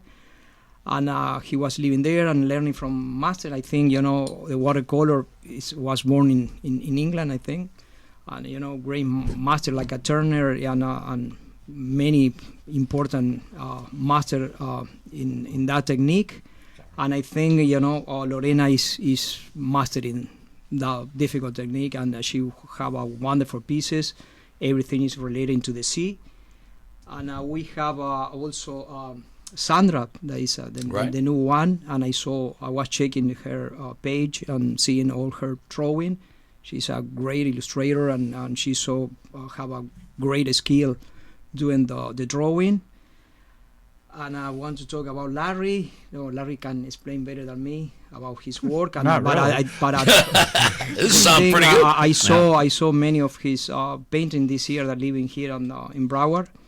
And I like the painting that he will be exhibiting there, some nude, and the way that he treats the topic, and a kind of expressionism, colors, a lot of energy there. And you're talking about the dancing cow, naked dancing cow, right? That's my favorite. I love that. all of them. I love in the way that you take. How much are you charging for the dancing cow? What's that? How much are you charging for the dancing cow? $1,200. Wow. See? It's a large canvas. It's big. But it's dancing and it makes you happy. Listen. I like the one with your wife's ass. I'll make you a deal. I'm happy just $20. Hearing about it. I'm happy just hearing about it. But back to Daniel. I didn't want to interrupt him, but dancing cows. Me too. Well, basically, I think Larry can explain better what he's doing with also Cindy. That she's here, but basically. And they will. Everything that I say is from my point of view. Maybe you can have a different opinion, but basically it's what the people are coming here and see it on easels there. So and I will be showing one piece, particular one piece that Ken asked me to bring to the exhibition. I think all the pieces that I will be having there have their own story. The painting, and I put some, I don't know how we call the figure. When you come into the entry, the experience starts, and I mean it becomes a full-fledged experience. And I'm not going to spoil it, but the painting. What's the name of the painting again? Meninas. Yeah, it's my interpretation about the Velázquez, the Spanish painter. I did my interpretation. Velázquez paint, royal family, the right? royal family, yeah. And I did the same thing, but the opposite side. His royal family are three working girls in a brothel, and they are not working girls. It's really working women who seem that they've been down the road a spell. And it is the most powerful and poignant piece I've seen in a long time. It's really, the show has got a nice flavor of erotica in it, some more overt than others, but all the paintings seem to have a sense of erotica. This particular painting was banned. It was removed from a show in 93? 93, I think, yeah. And I exhibit that piece. I painted long ago and exhibit there in Uruguay back home. But when I have my first exhibition here, and I came the day before and set up everything, and the next day when I went there, the wall was empty for that piece. I'll say what happened. Somebody took the painting down. And somebody hide the painting, and they say that it looked like so bad or whatever, and they remove it. And after that exhibition, I put the painting in storage, and I was in storage. It was in storage for 25 years. So we were talking, I don't recall how it happened, but we were talking maybe about the fact that this was once a brothel, or maybe I mentioned... No, the thing was, as soon as Ken invited me, Cindy invited me to be part of this great exhibition. There's our model. And they explained me about the place too, and they invited me, and I went there, and as soon as I crossed the door, I felt the energy, the bar and everything, and... Hello, Angelica. We have another seat. We're gonna put. We have a space. Yeah. Do we have another chair out there? Just the stool? We don't have another mic. That's. We can share. We'll share mics. What we'll do is what Daniel's done. We'll do musical chairs. Okay. How's that? That sounds good. And because Larry's going to have to leave at some point. Sure. I have to leave. So we'll switch seats. But if I can just quickly interject, I would like you to. Daniel felt it. We all did when we all went in that first time. Well, I had been in there prior, but everyone felt there was an awesome energy and power, spirits. It was tangible feeling. You knew there were spirits there, and it had at one time been a brothel, and it had been a kind of a sex club with the exit, etc. The city hall, it's had a storied history. A lot of so somehow Daniel mentioned this painting to you, and I said, he goes, and it was banned, and I did I said, well, do you have it? He says, well, it's somewhere in my storage thing. And I begged him to find. Sure. I said, you've got to find it. It sounds like that piece needs to be in this show. And it is now. And it's framed, and it's like in a place of great honor. And the girls are freed. Daniel, you freed the green goddesses. Well, they will see the light again. And I wanted to say a little bit about the figure that I have there, that I made with paper mache and white and everything. So they have their own story too. I was invited by the Latin America Museum in Miami long ago, and I think it was in '94. They gave me a space, and they said, you can create something. What I did, something that I was painting for years in Uruguay, the main topic is about bars and all the environment there. And I create my own bar. Vitamins. And I have, I have a lot of paintings that we are talking about bars and the life inside. But I wanted to do a 3D bar. So when the people were going to see my exhibition, my paintings, they can feel the bar. What I did, they gave me the room. I closed the room. I covered with black fabric. I put, chairs, the bar, and everything, bottles, the two characters that I made, and I wanted the same thing that we are doing here. That is something that we create that enter to all your sense. That is what the same idea. The character. Sure. When I made them, I put them over there. I light cigarette and they smoke because it was in a room across room. They look like smoke you a little bit. No, a little. Yeah. So the nice thing was I bought the cheapest wine that I found in the market. Right. And I put on the fabric and on the wall. So when the people enter in the bar, they smell the smoke, they smell the wine, and I put music, everything. Oh, so nice. I mean, and you feel the bar. That was the idea. It's the same. I think it's when we were working together with Ken and all the artists. I mean, they pass me or they transmit me the idea of work with all the sense. Now it's the same thing here. People are coming to see the painting, to participate visually, but also hear the music. They hear the music. Everything. Everything will be. I mean, we are trying to admire the flesh. The flesh too. Everything will be like a package with that all your senses will be participating. Yeah, it's going to be a great show. I'm curious about the painting that was banned. Well, I'm thinking about bringing my 13-year-old daughter. Well, 13-year-old daughter would not be out of. How weird is that? Is it the painting is banned? She's going to go home and start drawing pictures of vaginas. Is that what? No, the thing is, it's really.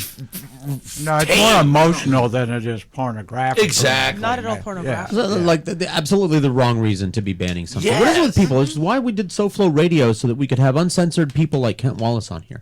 It's a thing that because we're spoken word artists, I like to tell people that all the time. Some people believe it. and you're trying to do something, but when you're trying to do a show, there's this specter. In conventional radio, there are these two people that you're thinking about all the time, two expensive suit-wearing people. One is the general manager, and the other one is the FCC guy, and they're going to have a problem with what you're saying. And it's not just a simple matter of don't say these words. If only it were a simple matter of that, because we train ourselves not to use certain language all the time. Like when they're, at least some of us do. Not Kent Wallace because he's a degenerate. So he loud in the restaurant, in the playground in front of the children. At least he's not an upskirt guy. I will say that. What's that? Taking pictures. Is it too late to start? What is no, it? you're just loud. Oh yeah. More on that later. But we want to pay attention to the artist, Kent Wallace. That's what we do. I don't want Kent Wallace to get understood. But I feel your pain in that regard. But also, I don't know. I would feel like a badge of honor or something like that if something of mine got banned because of the message or because of the emotion. That's how you know that you're impacting. That's how you know that somebody noticed that. Somebody had an emotional reaction to the point where they felt that they wanted to do something about it. And I think that's if not the goal, a goal. No. Of your art. What do you try when you're doing your art? And I know because I've seen Larry Joe's art and certainly and heard his music, and there's no doubt in my mind whatsoever that what Larry Joe is going for is making people feel good. Kind of like with your Americana art. Feeling good. It's pretty, Your art's pretty. Your music is pretty, and it's happy. Good. I'm glad it's happy. Well, Larry's happy. Larry's a happy guy, and it conveys. But that's not to say that it's not a good outlet for pain. I think that's what if you are feeling some pain, some hurt, some anger, that's the appropriate place for it, as opposed to acting on it. When Wallace said that his purpose of his art was to make people happy, there's enough sadness in the world that they don't have to see it every day in art. You see it on TV. You see it on the internet. You see it in real life. Everywhere. Everyone, we have real life pain affecting us. Well, that's very commendable. I mean, I like it all. He's a good old boy, that Larry Joe Miller. I like art that makes me think. He's got a show, by the way, another show. Before we forget, we should let's give Larry some time because he's got to leave. Tell us about that show, Larry. Ann Kolb Nature Center, Sheridan Street. Been there many times. Yes, love that place. I have one-man show starting 1st of June, which is this Monday, and I have a reception on the 5th, which is Friday. Of course, it's free. Free drinks, free food. During the day, birthday. During the day or the evening. It's your birthday? Yeah. It's June 5th is the reception. There's a lot going on June 5th. You have to be there. Well, I'm going to be there. You do?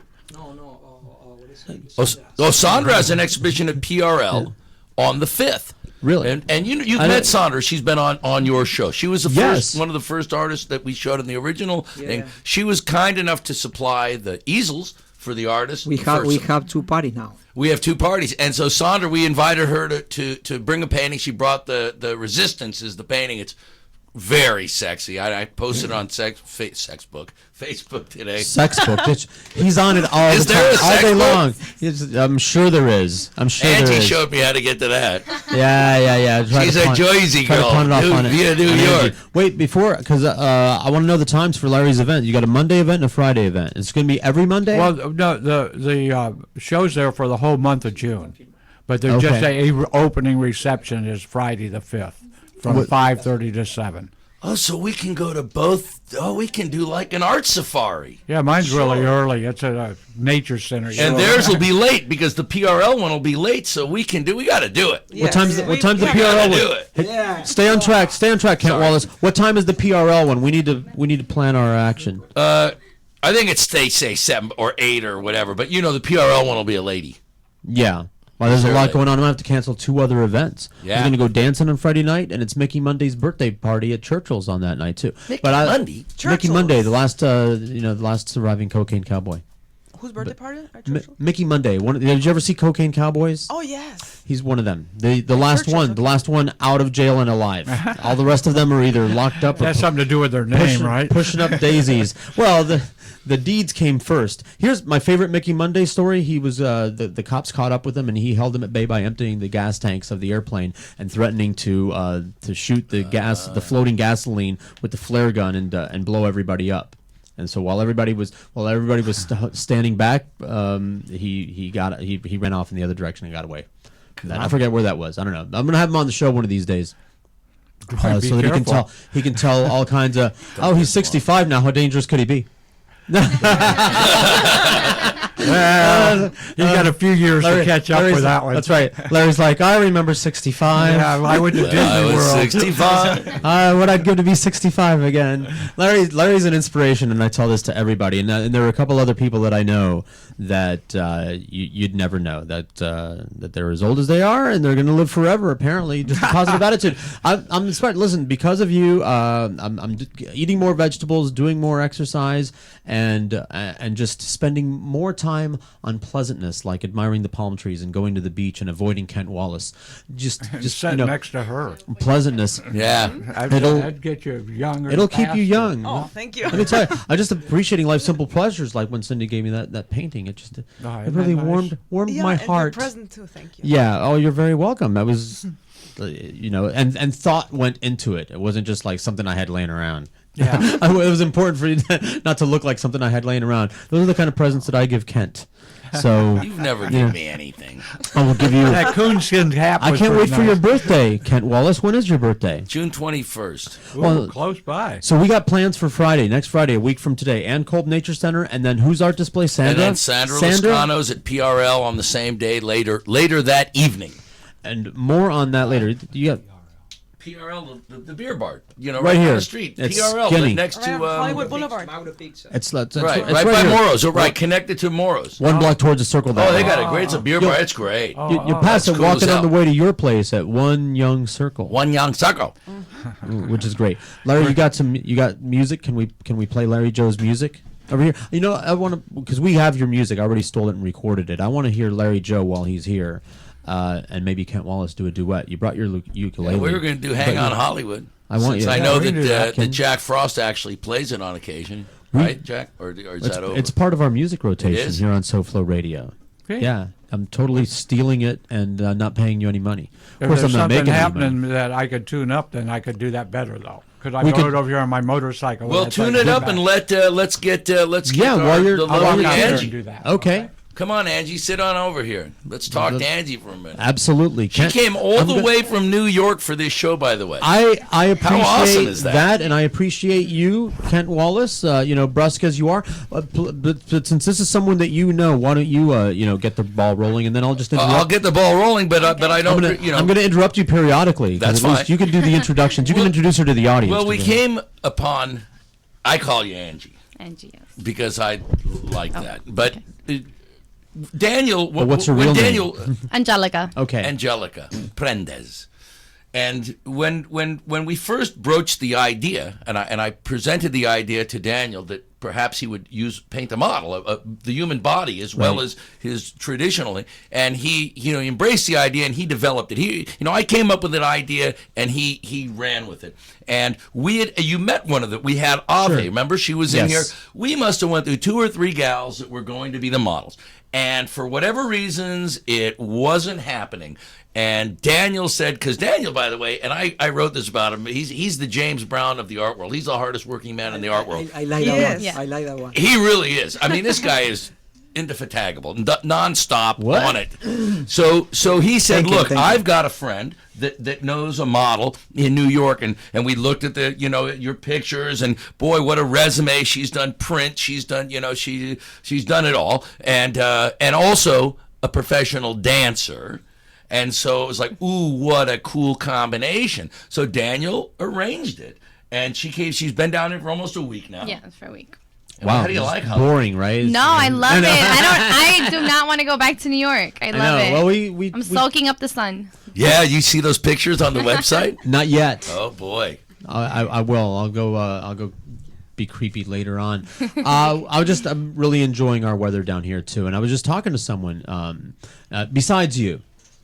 from New York, and yeah, you can always snowbird it. You can always go back. She'll be back more frequently, I'm sure of that. I think so. But because you're a dancer, it opened up the whole unlimited possibilities. For instance, we have a violinist now. Instead of just starting the show with her sitting on the stool, you're going to make a grand entrance. Yes. Because she likes to dance. This whole concept has evolved, and much of it has had to do with her professionalism, her ability to not just get into his energy, but to and she's sitting there, topless, and she gets it. She gets into it. She will dance and inspire, and it's just really. I mean, how do you feel about this? You haven't done anything exactly like this. No, I've done body painting before, but it was more as in like still body painting. Right. But I like it. It's art. It's artistic, and it's inspiring. I enjoy it. I like going with the flow of music. Moving to the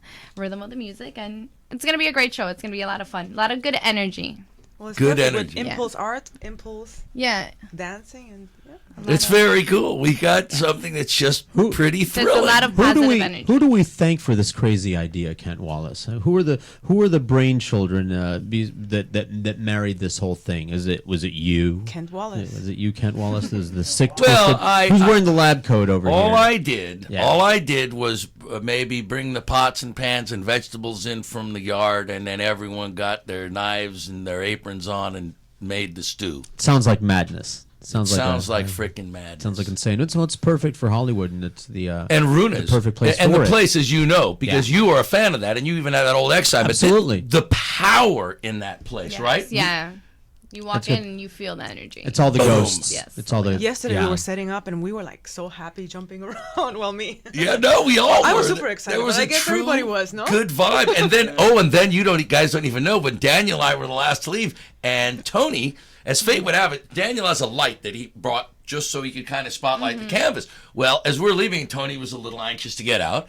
He shut all the lights down. And all of a sudden, there's just the red canvas and the light. It was a secret. It was a secret. It was a secret. It was a secret? You told me, yeah. Yeah, no. Tony said, Tony goes, hey, look at that. Why don't we put the lights down for the show? Perfect. And it will be. So then once we've done our song and you make your appearance, because you need the light to make your appearance. We don't want you being bashed into people. But once you take the seat on the stool, that'll be the cue. To dim the lights. Dim the lights, and all of a sudden you're like in a theater. It was so cool. So magic has been happening very organically all along the road to this, to tomorrow. It's very thrilling, very exciting. I mean, I'm just freaking honored working with great artists. Go down the lineup again that you have memorized so carefully. Since well, remember, they're all here. The only one who's not here is Sandra Lascana and Eduardo and Daniel. Yeah. I wanted. And Lorena. Lorena too.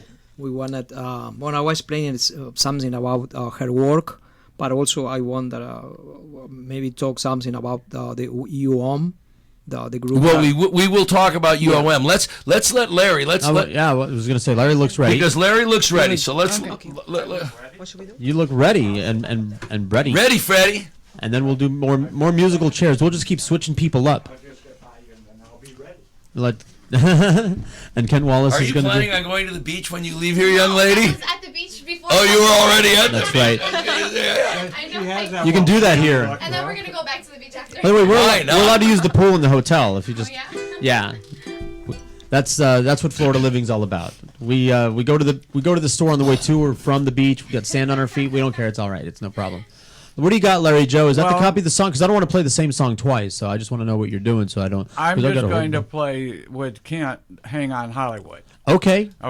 Great. And do you need two microphones? If you care to play another song, maybe you could play the one I brought in. I will. Then I'll go right into that, and we'll take a little break, and we'll do musical chairs. So I should bring this down lower then, right? Because I'm not going to sing. You're not going to sing, then right. The ukulele. We can just give you two microphones otherwise. But. It'll be all right. I'll just do it like this, okay? Sounds great. See if you can hear it. Jack will do mixing. How about this one? And Kent, my second favorite 80s singer, will be singing. Late. I'm loud that it won't matter. You don't really need a mic. He is. He's loud. Naturally. I'm loud. ready if you are. You ready? Count it out. Okay, here we go.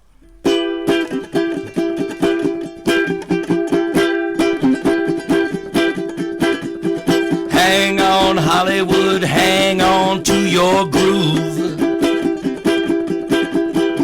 Hang on, Hollywood, do it like you should. Got the beach and broadwalk, sand and sun.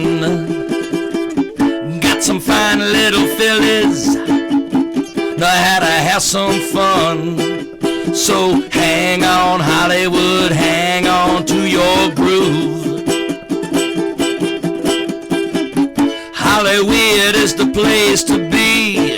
It's outer space for me and thee. Ocean artists who know the score. It's our hometown, Hollywood, don't ask for more. Hang on, Hollywood, hang on to your groove. Hang on, Hollywood, let's all get in cahoots. Got the bars downtown, slinging suds and wings. Got some tricked out cats, really know how to swing. So hang on, Hollywood, hang on to your groove. Hang on, Hollywood, hang on to your groove.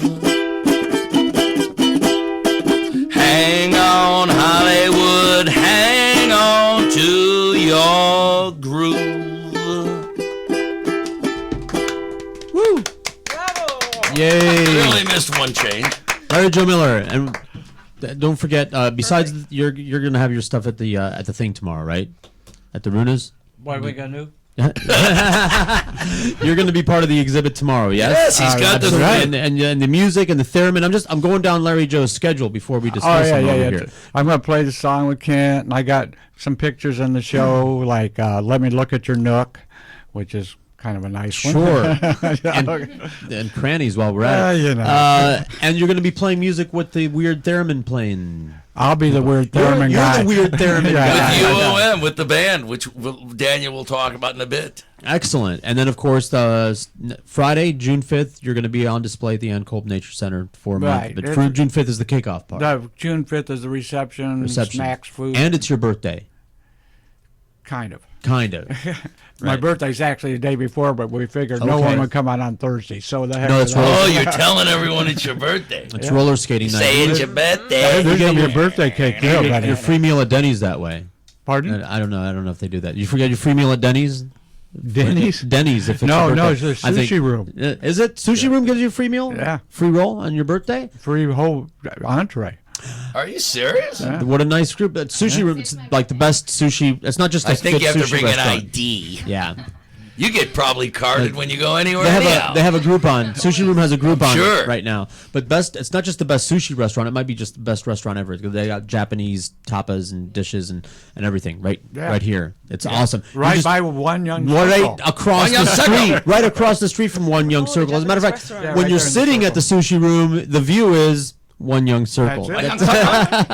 Thank you. Good view. Thank you, Larry Joe. I'm going to be at the Ann Kolb Nature. So you said there's going to be food there, right? Yeah, for your reception. We're going. Man. So we're going. That's going to be the happy hour pre-party for the PRL. Yeah, for Sandra's PRL. Sandra, it'll be a field trip. Lascano. So thank you. So we're going to take a little break. I'm going to play some of Larry Joe's music when we come back, and then we can play musical chairs and everything. I'm going to be gone. Commercials ready, and you can leave. I want to hear my song first. Though. I'm done with you. Well, I'll tell you what. Then we'll do the song first.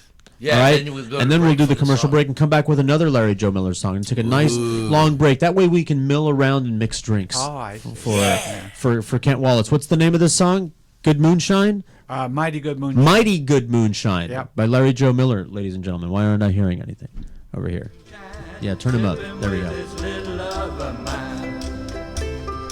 Sitting here together, watching days pass by, have another sip and watch me fly. Getting all aglow, watching life together, have another sip for me. Let's find out old Joe is coming here to visit. He'd like a good jug or three. Come and go,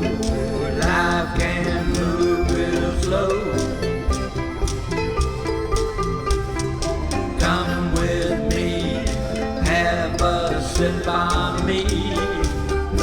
Have a sit on me.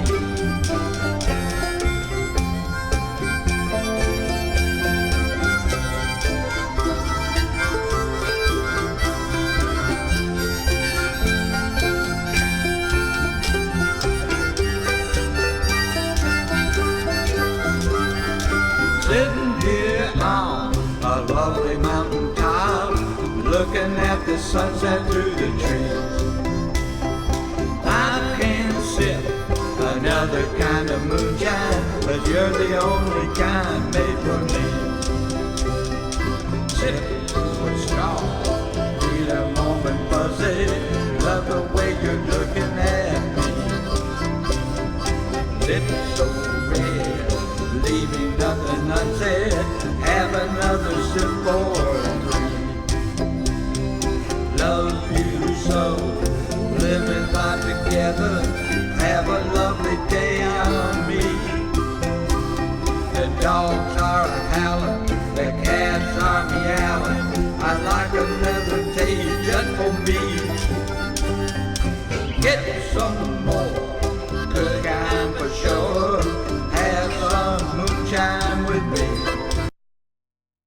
I'm so glad we are a-sippin', I'm so glad you're sipping life with me.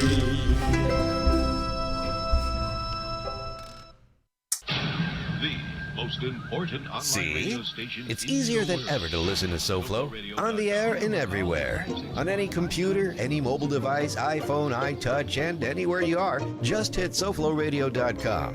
Tell your friends about South Florida's radio network, SoFloRadio.com. Put a team of professional consultants behind your home or business computer with Key Information Solutions, providing solutions to your internet and computing needs while keeping you on the cutting edge of technology. Preventative maintenance and networking support, hardware and custom-built computers. Let Key Information Solutions be your personal tech staff for your home or office with affordable hourly, monthly, or annual rates to fit anyone's budget. Call Key Information Solutions now, 954-973-3374. That's 954-973-3374. Or visit keyinformation.com. Strawberry patches, smoothie. Get your hands off me. Huh? I said don't touch me. I shouldn't have went to that party last night. Now I'm seeing talking fruit. You're not dreaming bub of it, and you're not putting me in that blender. But you're just a fruit. Who you calling a fruit? You are. You're a delicious passion fruit. Why, sure I'm passionate. How would you like to be blended, huh? I got right, you know. Customers waiting. You gotta go. Yeah, but wait, you can... At Power Smoothie in Aventura, we show fruit no mercy. Always fresh, always delicious. To make the best smoothies and wraps on earth, try our new cilantro lime-alicious wrap or our hot chipotle chicken. Power Smoothie in Aventura, located just north of the Aventura Mall in the Promenade Shops. Or call 305-792-5338. Open 7 days a week.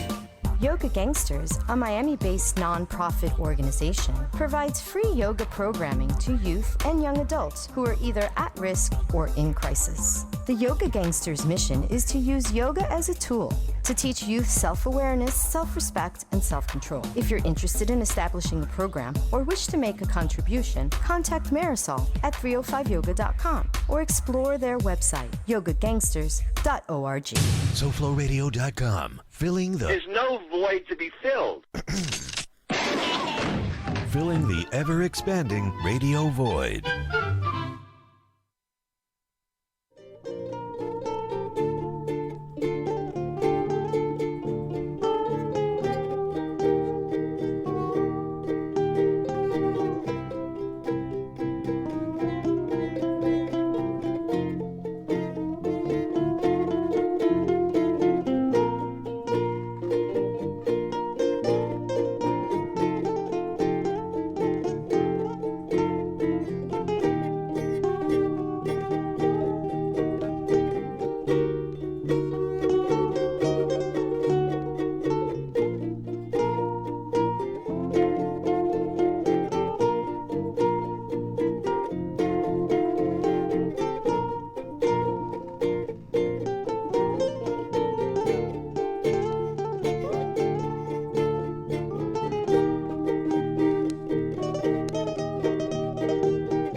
the models come. Oh, okay. I forgot they went to the bathroom, and we're gonna we're gonna put the model Angelica. Wow, are we feeding back over here? Let's turn that thing down a little bit.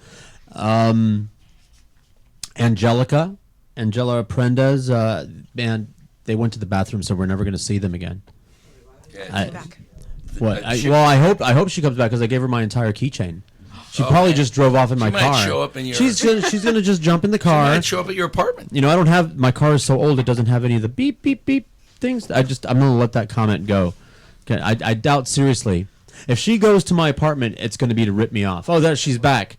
Ken said that you probably took off with my car and you're going to my apartment. And I said, if she's taking my car to my apartment, it's to rip me off and for no other reason whatsoever. I already know. You get past a certain age. Kent Wallace already knows this. You get past a certain age. In his case, it was 30. And if a woman is talking to you. Yeah, thank you. If a woman is talking. Did you get one? I'm sorry. Yeah, mine's over there. And you yelled at me earlier for derailing the show and distracting the show, and you're doing a show off the air, Kent Wallace. My bad. You owe me a drink. One of those cheap $2 drinks. $2 drinks. And we're even. So Kent was telling me that that when pretty women talk to him, he knows that they're setting him up for a ripoff. He knows that all they want is to lure him to a place where an associate is waiting with a lead pipe, and he let me count the lumps in his head. He's got 6. He has bad luck then. After the sixth time, he started to get wise. I started to marry them. He started to marry them. So I just said, forget it. I might as well just be married. So welcome to the show, Angelica Prendez. Yes. From New York, born or yes. Where? I was born in New Jersey. You're born in New Jersey. What flavor are you? What flavor am I? I asked Latina. You first. That's okay. See, that's what I was getting at, because Cindy is a very unique combination. First of all, until I met her, I didn't know that a German had ever met a Mexican before. Together. Well, but Frida Kahlo has the same story. Exactly. Oh, and that's something that was very bizarre. You should tell that. Yeah. What a great analogy. Is there a Frida Kahlo? Yeah, Frida Kahlo is related to you? Not to me, but spiritually. She's also half Mexican, half German. You know what? I watched that movie and I was so distracted by all the weirdness that I missed that part. Just like her eyebrows distracted. Not only that, Sure. her father was German, as your father. The mother was Mexican, as in your case. And even more bizarre, when Frida was 15 years old, she got in that awful, horrendous accident. That's what led her to become an artist. Cindy, at 16 years old, became an artist because she woke up one morning and found that she was ambidextrous, right? Yes. All of a sudden, I started writing backwards, so I can just, write with just both like hands. that. Wow. You're not, cool? you know, most of the ambidextrous people that I know started out as left-handed people, Yes, and they that's what forced them happened. to be right-handed on account of Satan. You know, on account of the devil. That was me because my German dad said you have to write with the your right hand, and you're the devil's. It's weird. You know, there are certain things that that we do with our offhand, like driving a car, because of the working of the electronics. You get used to driving a car with your left hand, but that's a very nice parallel with the Frida, though, huh? That's the Frida Cindy Frida parallel. It is. And you know, if you did the eyebrows, maybe you would look a little bit and like her. I'm still painting symmetrical. If you think the about it, the unibrow. Buddhas. Listen, keep painting symmetrical, please. You like symmetrical? Yeah, I hate asymmetry. I think it should be stamped out from the world. I think anything that isn't the same on the right side as it is on the left side should be destroyed. Oh my! Asymmetry. The Millennium Falcon, it tears me up. It just tears my insides up. The Millennium Falcon from Star Wars, Han Solo's ship. It's got the cockpit on the side. Ah! It just makes me crazy. I'm kidding, only a little bit. So are you Puerto Rican? Want to hear Puerto Rican No, joke? my mother's Colombian and my dad's from Uruguay. Oh, did you notice a couple things? Uruguay, there's the Uruguayan connection over here. So I can still tell you a Puerto Rican joke and you'll laugh, right? Okay. Of course. Good. And I had a Colombian question for you too after the Puerto Rican joke. So why do the Puerto Ricans fly their flag all the time? Because they're the only spics that can't get deported. Get it? I'm Cuban. We get fly the flag too. Can't get deported either. Actually, I guess maybe they can. So Colombian, why is it? And I've noticed this phenomenon, and everybody that I ask, even the Colombians, they agree with this. The Colombian women are beautiful, and the Colombian men look like ugly aliens from another planet. They look like they're completely different species.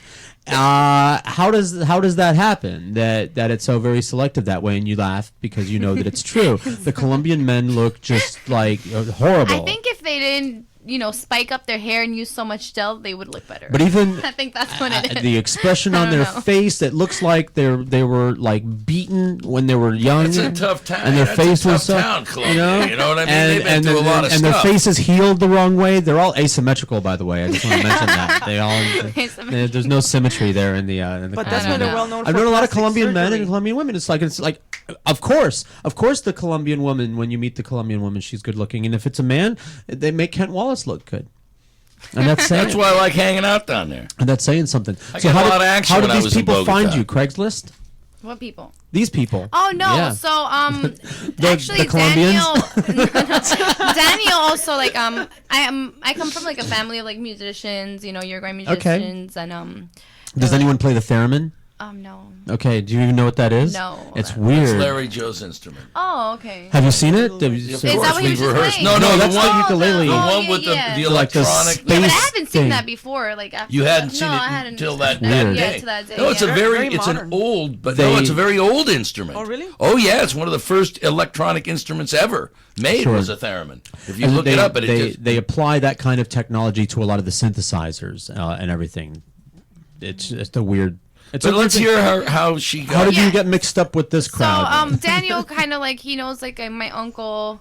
And, because they're all from Uruguay. Well, I think he did a painting for them too a while back. And yeah, I was having an exhibition in New York long ago. Yeah. Is it because everyone from Uruguay knows each other and y'all hang out? Pretty much. Pretty much, yeah. We are only 3 million people. Yeah, so but I mean, I know. I didn't know about anything about her. Just I spoke with a friend of mine that I have used to have an agency, a model agency there in New York. And I spoke with him. We were talking that we need the model, but the thing was we need a special model, for that kind of special performance because, everything that we are doing is a little different. It's not like a body painting, like you see everywhere. So the thing, I spoke with that guy and he recommended me her. As soon as I finished our conversation, he said, I have the right person for you. And he, gave me all the information for her, the web page and everything. I was checking there. I said, that's perfect. When we were talking, I said, okay, I think that last name looked familiar for me. Long ago, I think it was 94, I think it was 94, something like that. I was in New York exhibiting there. And I have a group that we are playing drums in my exhibition. Anywhere, his my uncle and cousins. Sweet. So we are connected. Yeah, the guy that recommended me, he's like a family friend of my dad and like my uncle's. See, so this whole show, every aspect of this show has been cosmic. Yeah, there's been so many cosmic connections. We can say that. I think when you ask how this idea came here. And I think for me, if I can represent with some images, I think, Ken will be like a match that he liked. I call them points of commonality when I was explaining the whole birds of a feather concept to my oldest daughter. It's like you have points of commonality, and the more that you have, the more likely you are to run into them. I roller skate a lot, so I run into people that roller skate. But the more things you have in common, the more chances are. And sometimes you do. You run into them in more than one place, and these things happen very organically. I don't know how Ken fits in though. Perfectly, like one after another. Well, everything just worked, and like giving shape is like when a sculpture is doing a piece and you are caving, grabbing, and I think it's like doing a sculpture, something like that. Who giving called shapes. Who called you first? Daniel, mm-hmm. And he said, "Can I paint you with my feet?" They just said that right. No. He wrote to me, and then we talked on the phone, and he explained to me what he was trying to do, and I let him know that I've done body painting before, and that I thought it was a cool idea. And you the first is because this is your friend. Yes, my friend. Yes. What's her name? Vanessa. Hi, Vanessa. You called Vanessa up, and I said I just agreed to do the weirdest thing that I've done yet. This is the new one. This is the new one to beat. All right. No. So next time that I tell you that I got a weird job, Vanessa, you're gonna say weirder than getting painted by the foot artist, weirder than that, and you're gonna say no, not that weird. It's like okay, because that's gonna be the new one to beat. Yeah. That's the new standard of odd jobs, because we've all had some odd jobs, especially Kent. Scuba diving for the water treatment plant was the oddest job that Kent ever had. Where they treat the sewage, those big tanks. if there's a problem, Don't somebody believe has everything. scuba dive. Somebody has to dive in there and fix it. It's dark, and that used to be Ken's job for a while. That's where I found him. That's right. but I refused to resuscitate him. All we did was kick him in the ass, and he started breathing. I was the obstruction. I was the obstruction that he cleared, and we've been friends ever since. Exactly. He hosed me off and said, I didn't think it was a human. Never mind. It wasn't water either. Never mind alive. I know. Never mind. So what? So you're a model and you're a dancer. Yeah. So you're playing the fame game. Obviously, you want to be like rich and famous, and eventually. Why not? Happy. You want if money comes, you want to be happy? comes. Well, she's in college. But yeah, I'm in college. I'm studying Go ahead. public relations and event planning. Oh, there's money there. You know where that kind of a job is very popular. She's working in that industry. Here in South Florida. There are people in that industry a lot, because a lot of things happen here. Year round. There's all kinds of things happening year round. I'm thinking of moving here. Maybe we'll see. Well, you would fit right in. Yes, a lot of Spanish speaking people are here. If you're okay with that. Yeah. You're okay with that? You speak Spanish? Yes, I speak Spanish very well. I do, but I don't speak it well, and that's why I live in Broward County. We have an agreement, just so you know. I don't know if you know the rules here in South Florida, but if you're in Broward County, the default language is English. Now you can speak Spanish, but expect to hear English and engage in crackers like Kent Wallace that don't speak any Spanish. But as soon as you cross the Dade Broward line, you're not allowed to complain if they don't speak English. It's like there's a sign. And we all got memos. It's like if you, where is it? If you, it's right there. You probably drive by it all the time on the highway. You probably just don't even notice because it's very the print is very small and it's in Spanish. So, but they do. Some people still do speak English in Dade County, but you just don't expect it. If you go to Dade County and you don't speak Spanish, that's what, like, you don't know. Don't act like you don't know. Don't pretend you don't know. But I live in Broward County.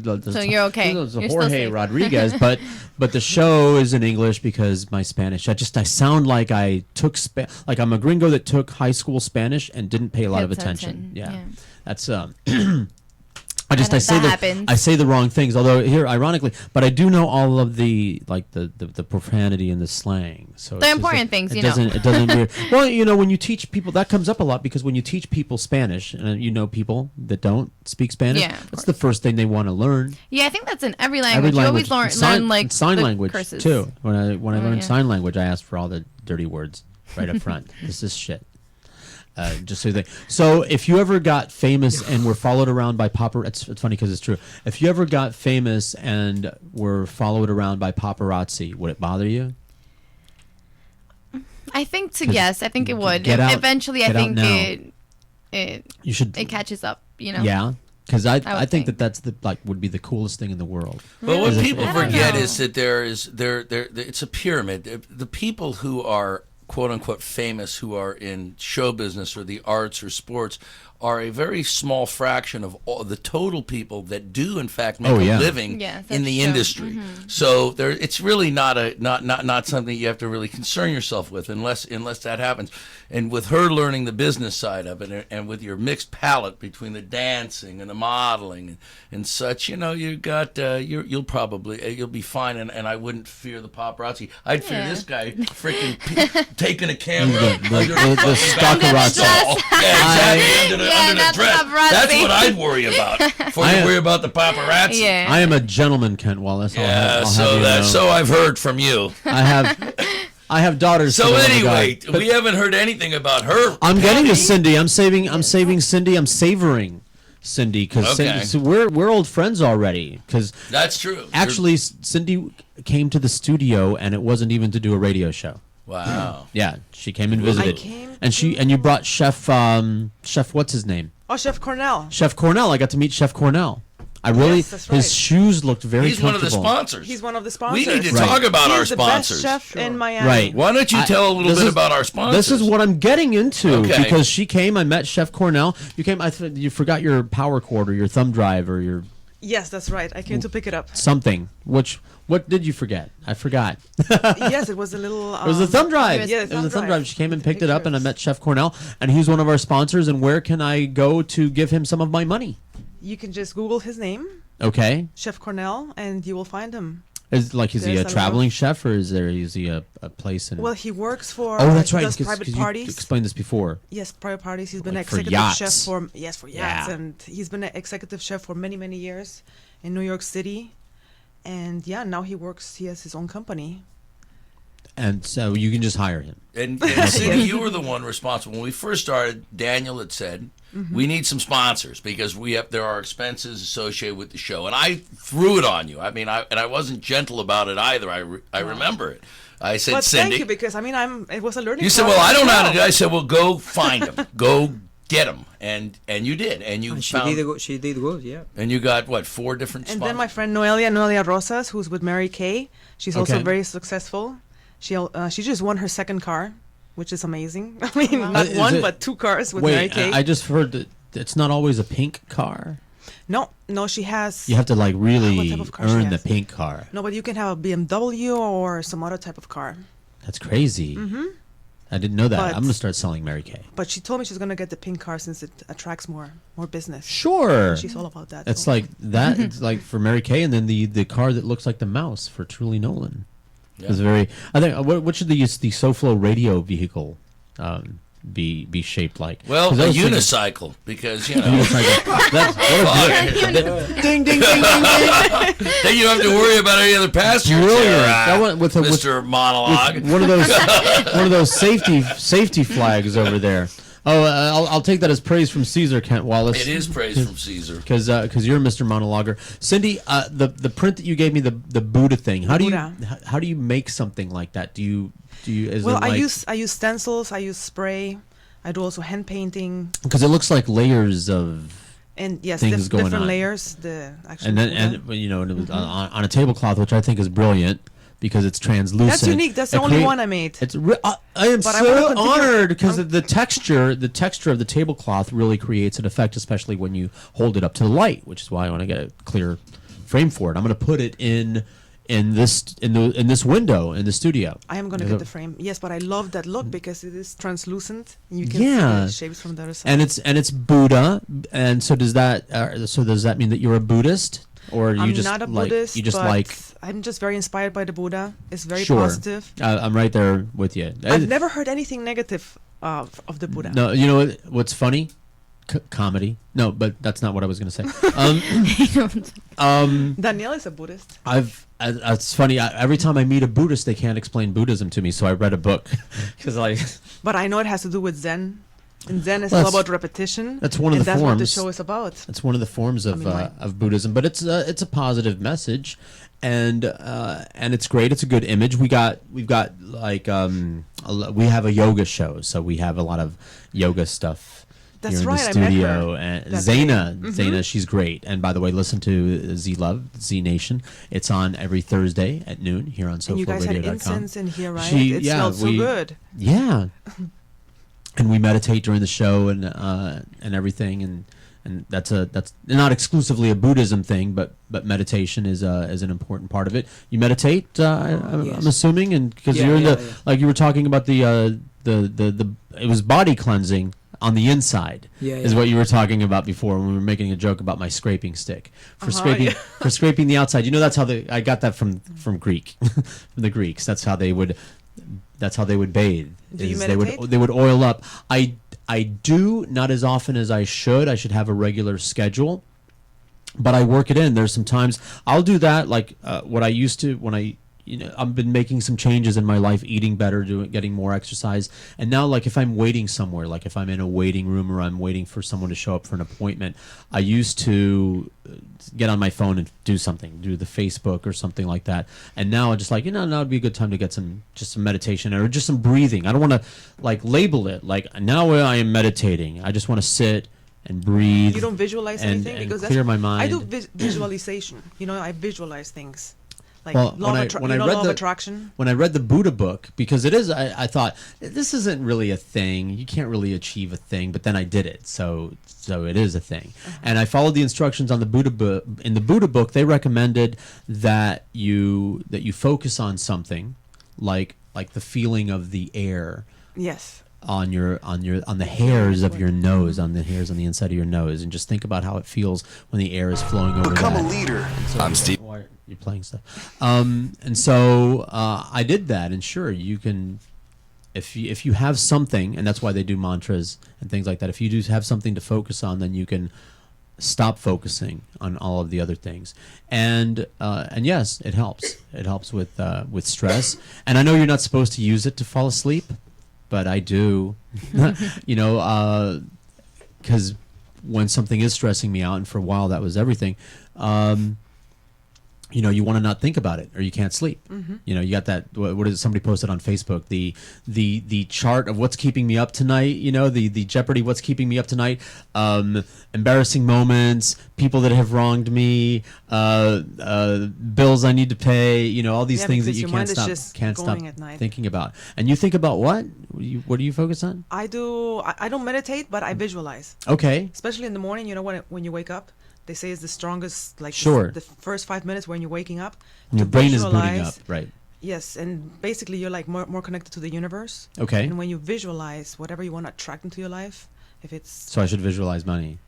Yes, or love, or whatever it is, like Okay. Anything. So money and love.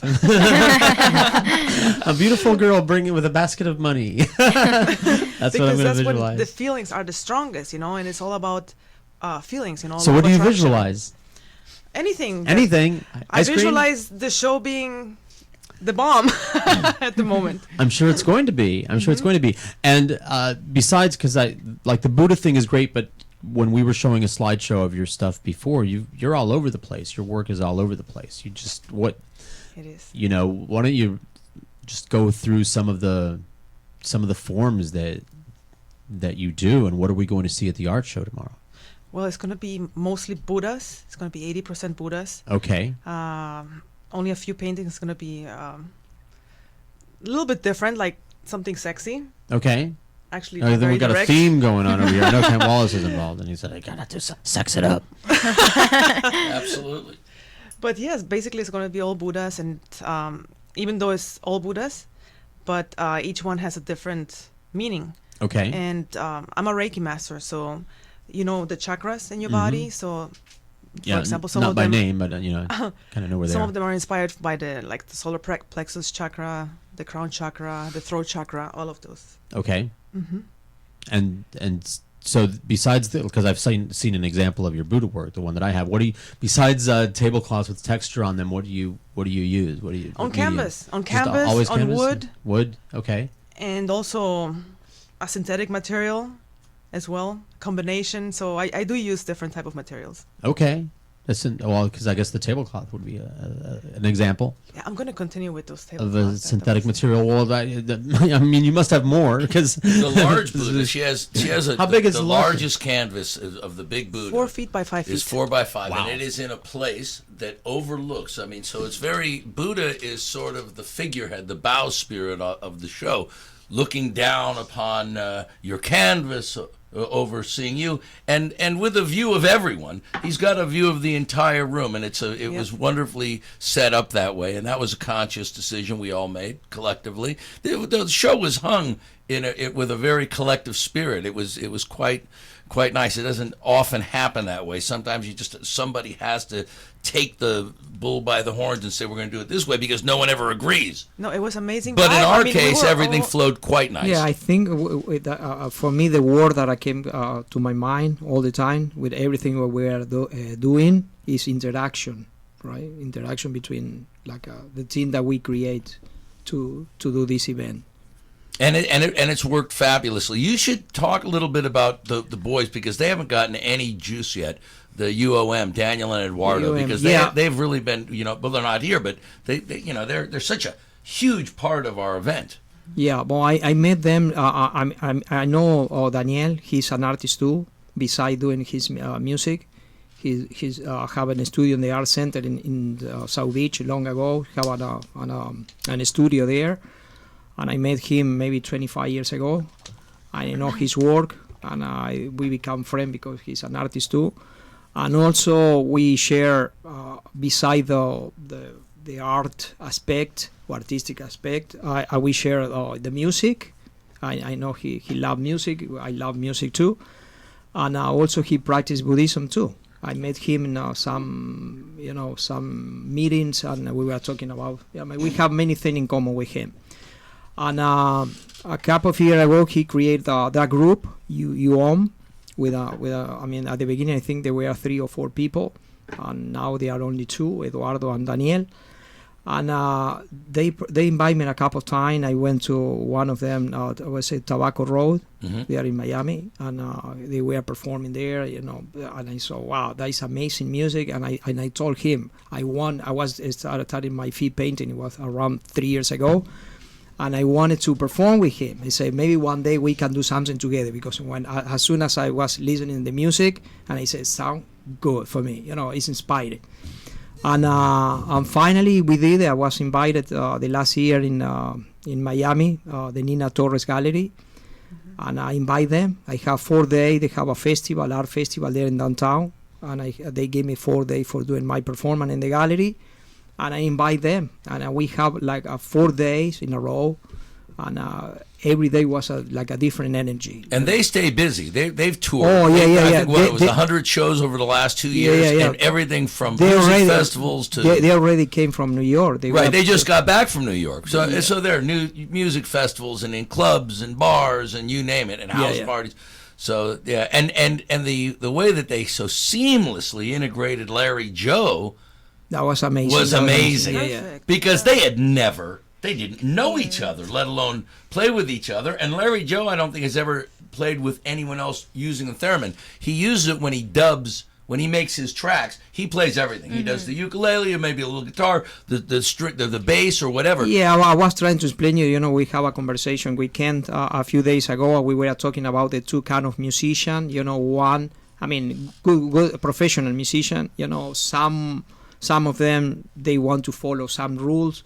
Sometimes it's very difficult for them. Sometimes they are masters, but it's difficult for them to create, start to play and create in every minute. And I think, at the beginning, I was thinking maybe Larry can fit in the group because they are creating. You don't know what happened the next second, next minute. But that's Larry Joe, my friend. But Larry, from the first day that I hear him, he was thinking, okay, I will participate. At the beginning, he didn't want it. No, he was a little standoffish. There were other musicians in the room. I said, Larry, you got that theremin. Look at what these guys got. It's all weird shit. Put the theremin, pull it out, and play it. How many of them are there? There's 2. 2 of them? Just 2, but they make a lot of sound, not noise. What is their weird shit? What do you mean by that? What I mean is, look, the guitar's not weird. The guy plays an electric guitar, but the other guy's got these mix. It's some electronical gizmo with loops and this and that. It's okay. And the guitarist, it's very Eno-esque to me, like old school stuff. And so I'm looking at Larry, and I could tell because he's a musician, and I know that he's got a theremin. I said, Larry, where's your themin? He goes, well, it's in the closet. I said, get it out. And he was kind of like relieved. You could tell. I saw his face. I saw his face when he was there. I felt a little sad because in some way I felt like we are putting a lot of pressure on him, and he didn't want it. He rejected at the beginning, but after when I saw his face when he started to listen to music, he felt like a smile on his face. He became like a composer. Yeah. Oh, it was wild. And now they've done it together twice, and I'm telling you, as you will see if you're there at the show, that it's remarkable. Yeah. It's a remarkable blend. You would never know that tour together. And we are happy that we found all the pieces for doing this event. I think that's good. I'm so glad you're doing this, Kent Wallace. I'm real excited bringing about exciting, fun things to Hollywood, and I love that place, as you know. But I think it's perfect. We got the circle with the band shell for these performances, and at the other end of this little stretch of road here, we have Hemingway's. And just all we got to do is fill it up. Just all this activity over here. Have you seen? Not to digress.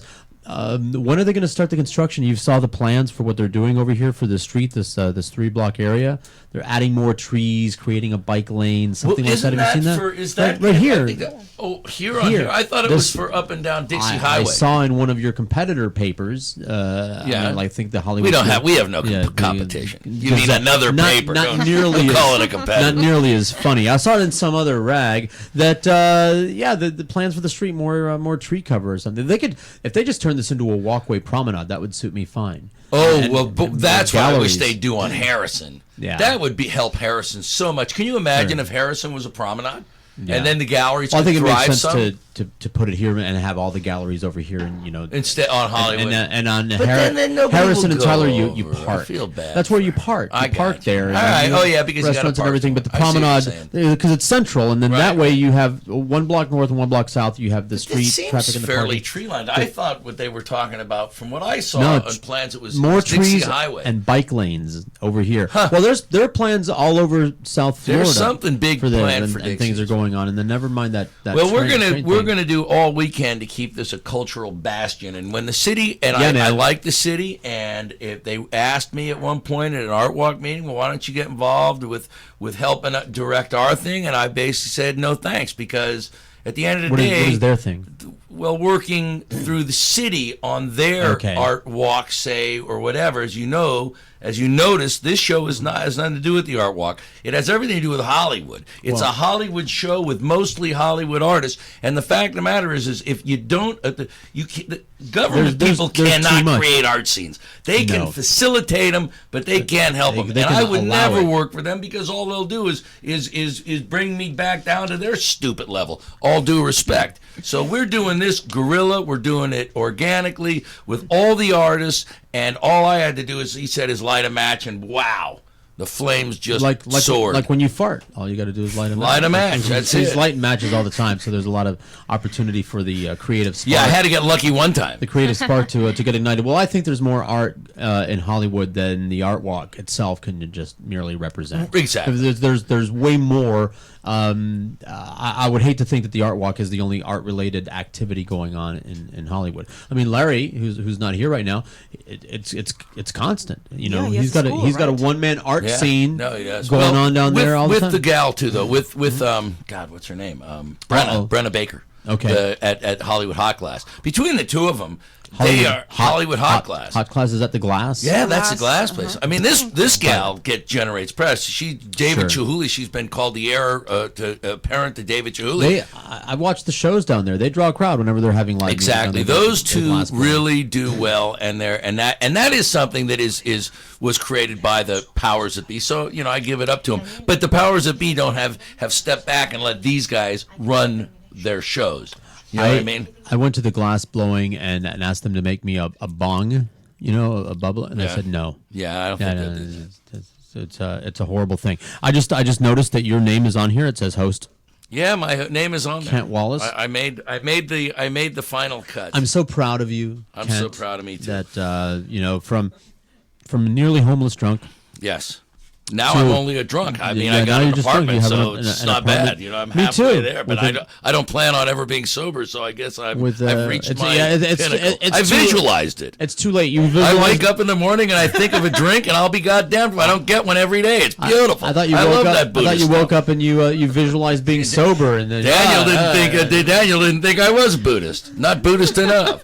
You're a boozist. So Runas, but what's kind of great is that Runas has availed themselves. They don't, that space, until they open it full time, which they may, that costs them $500 to open that space up. Now, will they make the money back? Perhaps, with people eating, etc., and maybe buying drinks. But the fact is, they put skin in the game. They're saying, look, Kent, we believe in it. We'll pay the $500. And they're going in today, Daniel, right? They're changing light bulbs and fixtures and things like that. They're going the extra mile. And I think it's a good promotion for them too. I mean, we are bringing people from everywhere promoting this event. Well, I'm not denying that, but you'd be amazed at how many people you can say, well, you do this, go ahead, put up the money because it's a good investment for you. It's a good promotion. And they look at you and go, blow off. They won't do it. These guys have embraced it like this. It's because they're smart. They are smart. I mean, young people, they have and they're Peruvian. See, again, we have the Latin. Well, everyone here is Latin except for me. And that is another point that you mentioned long ago. Everybody that participate in this event, they have a Latin root. That is something that you mentioned. Except for Larry, Joe, and I. Larry, Joe, and I. Although mi sangre es muy caliente. Don't worry about it. The south meet the north. Yeah, there you go. Okay. Yeah, so Larry, Joe, and I represent the North, I guess. That's a good South Florida element. As long as we can mix in English, we'll get along just fine. That's what Kent Wallace said.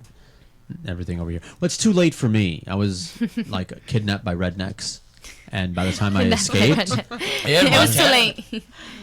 Yeah, North Carolina and Montana. Oh, boy, just like and even when I lived here, the Redlands. We were talking about that earlier on in the show. The southwestern area of Florida was the Redlands, just all rednecks and migrant labor. That's why they call it Redlands, huh? I keep telling people that. Yeah, makes sense. I don't think that really that's the history, but like, yeah, let's go for it. Redlands, where the rednecks live, the land of the rednecks. Well, that makes sense. No? Sure, it was. Well, when I lived there, it was all farmland and undeveloped. Like the old Florida forests, and then they developed it. You know where a good place for artists to go is the Fruit and Spice Park down there, because it's a tropical gardens, and they have all kinds of exotic. Oh, it's all the way down south, right? Yeah, yes. I think Lorena went down there. Didn't Lorena go to a park like that? Oh no, is there to the park? No, there may have been a Chinese museum. Is there? That's Murakami. The Japanese, that's the Japanese, and where I've been several times. That's a great place to go. Also, got a lot of fun things in South Florida. We did not get to talk much about Lorena, and we ought to. Please do. I want to talk about the sponsors. Do that now. And everybody that help us or help to promote. Talk at length about all of these things. Yeah, I had to mention a few of them that came from my side. Chandra Paul. He's a friend of mine. They have a lab, and he was so glad, to put the money to bring the model here, Angelica. Yes. Is that your name? The guy, the guy say, okay, what is the money that you need, and he put the money there. Wow. That is a friend. And another one is Mario Marinoni. He's a chef, and he also wanted to collaborate with us. And also Cristina Moniello, the realtor that we have here, the CBA. Okay. I don't know if you know her. No, we have the office on Harrison and the 20. Cristina was going to the meeting too. She was also so glad to help us. And also we have the Lorena husband. Yeah, Justin, that he wanted to collaborate with. And they're called, what's their Italian Tourism. ItalianTourism.com. They book trips to Italy. The trip to Italy. Boats, planes, the whole nine yards. And Lorena, of course, and he backed it up because Lorena's in the show. Lorena's, an extraordinarily qualified, talented artist. Yeah, her art is beautiful. The Del Rey Courthouse. She participated in that mural. She has murals in the Versace mansion. She's got them. She's a talented one. Yeah, I saw some, and not only the painting that she will be exhibiting here, the watercolor, but she have another work, and it's fantastic too. And today is little Augie's birthday. He's 5 years old. We got to do a shout out to Augie. Yeah. Their son Augustino's 5 years old today. We can sing. Birthday, we can sing Happy Birthday. We can try. We can do one. We'll do the first Spanish. Okay. You can warn me. Yeah, you guys do it in Spanish, and I'll do it. It's too really long. Happy birthday to you. You need a candle. Happy birthday to you. Happy birthday, dear Augie. Happy birthday to you. Yeah, Do you record it? Blow the candle out, Ken. I wish for him. Yeah. Yay, Augie! Our boy. And now you can fart. Oh, good. Oh, I did immediately. As soon as the sulfur hit, I was cutting loose. And I guess I should mention also there are 3 sponsors. Well, did you forget a sponsor? No. Yes, Maria Teresa Bach. Realtor, she's the best realtor in the world. Well, now don't say that. He had a realtor, so say they're tied for first. No, but she's very hardworking and a very good friend of mine. Excellent. So where is she at? How do we find her? Here in Hollywood.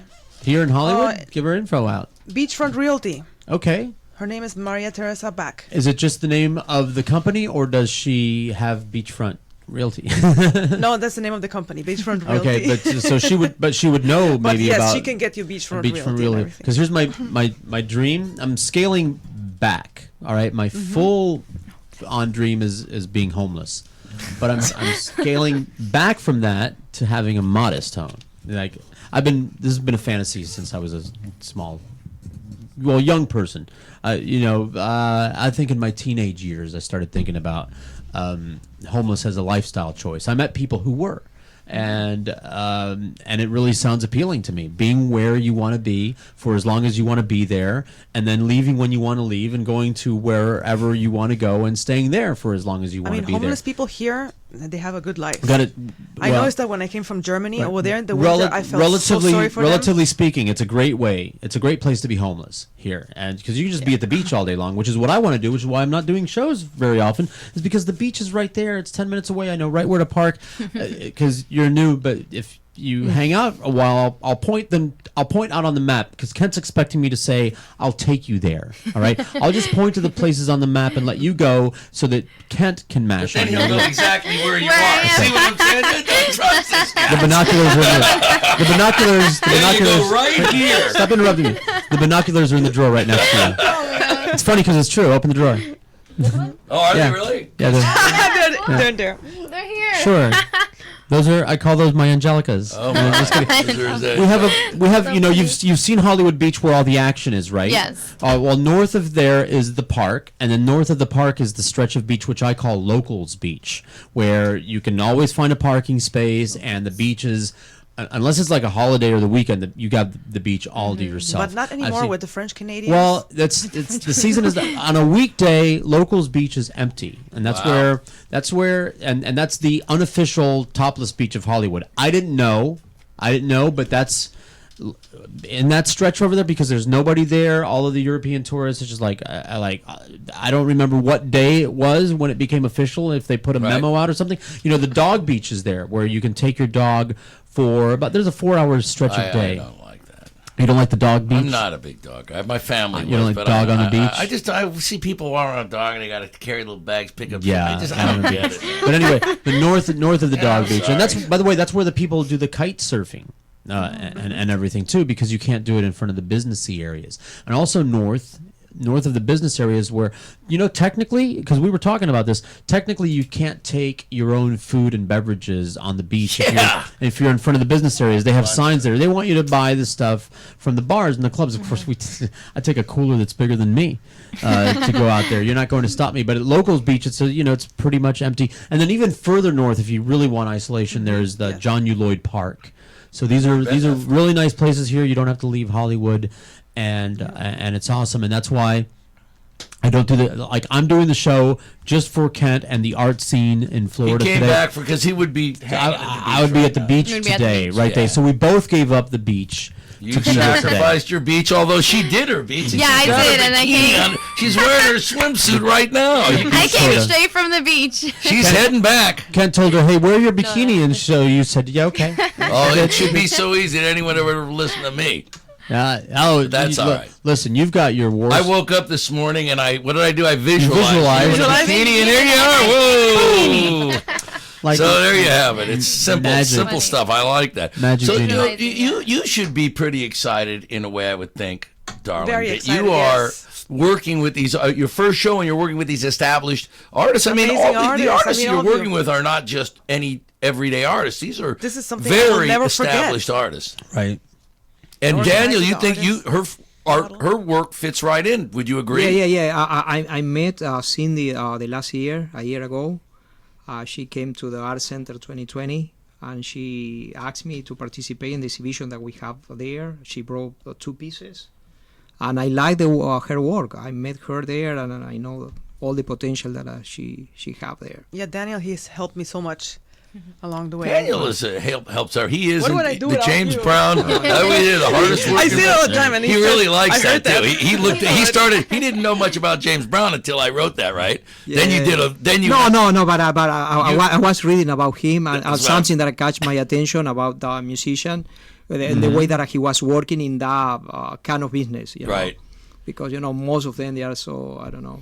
So you're a hard-working artist. And I think the thing that I hear my whole life talking about art is most of the artists, probably 90%, they say I'm not inspired today. I don't do anything. So I don't believe in that. I believe in working every day. So I mean, being an artist is like any profession, you know. But you're one step beyond, because a lot of what you do every day, at least I've watched this, is he covers the business side of it too. If something needs to be drawn up or something needs to be taken care of on the business side, he's like a traveling road show. This guy, it's really a pleasure to meet and work with. I'm used to working with professionals. Daniel is a certified pro. There's no question about it. And everyone that's involved now is, I think, kind of watching and going, wow, what more can I do?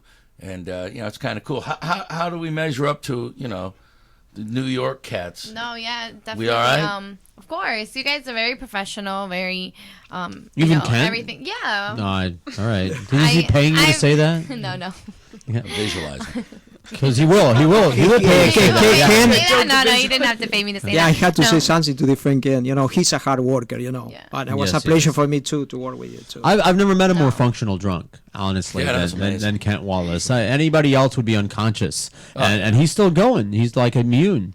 It's almost like it's a vitamin for him, like alcohol's a fuel for him. Well, every once in a while I put orange juice in. Orange juice. Yeah, he does get a lot of vitamin C. No, but it's been a pleasure working with everyone. It has. Do you do a lot in the art scene in New York, or I've done like a body painting before, but And then, like, in what capacity that you get painted, and then there's like a show? Yeah, what I've done is like runway. So I don't know if you've heard of Raw. Meat? It's called Raw Artists, and it's kind of like they do. I think they probably have it here in Florida. Probably Kent ought to know. It's like an exhibition. So I did the New York one in New Jersey, and we did like a body painting runway show. I have a friend who's a body painter. And the dancing. Are you writing this down? I am. We're taking because I think that the whole putting paint on women's bodies, however it's applied, is a theme that you can run with. Well, I will say this. Having worked with Sunset when we were together, and we got booked for a show in Cabo San Lucas, and it was a bike run, a big major bike run, and she was flown down there and performed on stage, and it was one of the top body painters, world renowned, but with the spray, and they can get very intricate. But and a band was playing, and she was moving, but it was too square for me. What we're doing is different. I haven't seen it yet, and I'm not saying we're inventing anything, but we're certainly doing something that is not commonplace in body painting. Daniel is working with his hands while being and then inspired by the music, and then inspired by his muse and the music, Angie being the muse, and painting his canvas. He does it's a full-fledged performance where the musicians, the model, the artist, it's all happening. I have not seen or heard of that yet. Again, I'm not trying to stake claim that we're the first ones, but it's certainly uncommon. Should I, hypothetically speaking, if I had some chocolate-covered mushroom balls with peanut sprinkles, would that be a good time to take them? I mean, to eat them?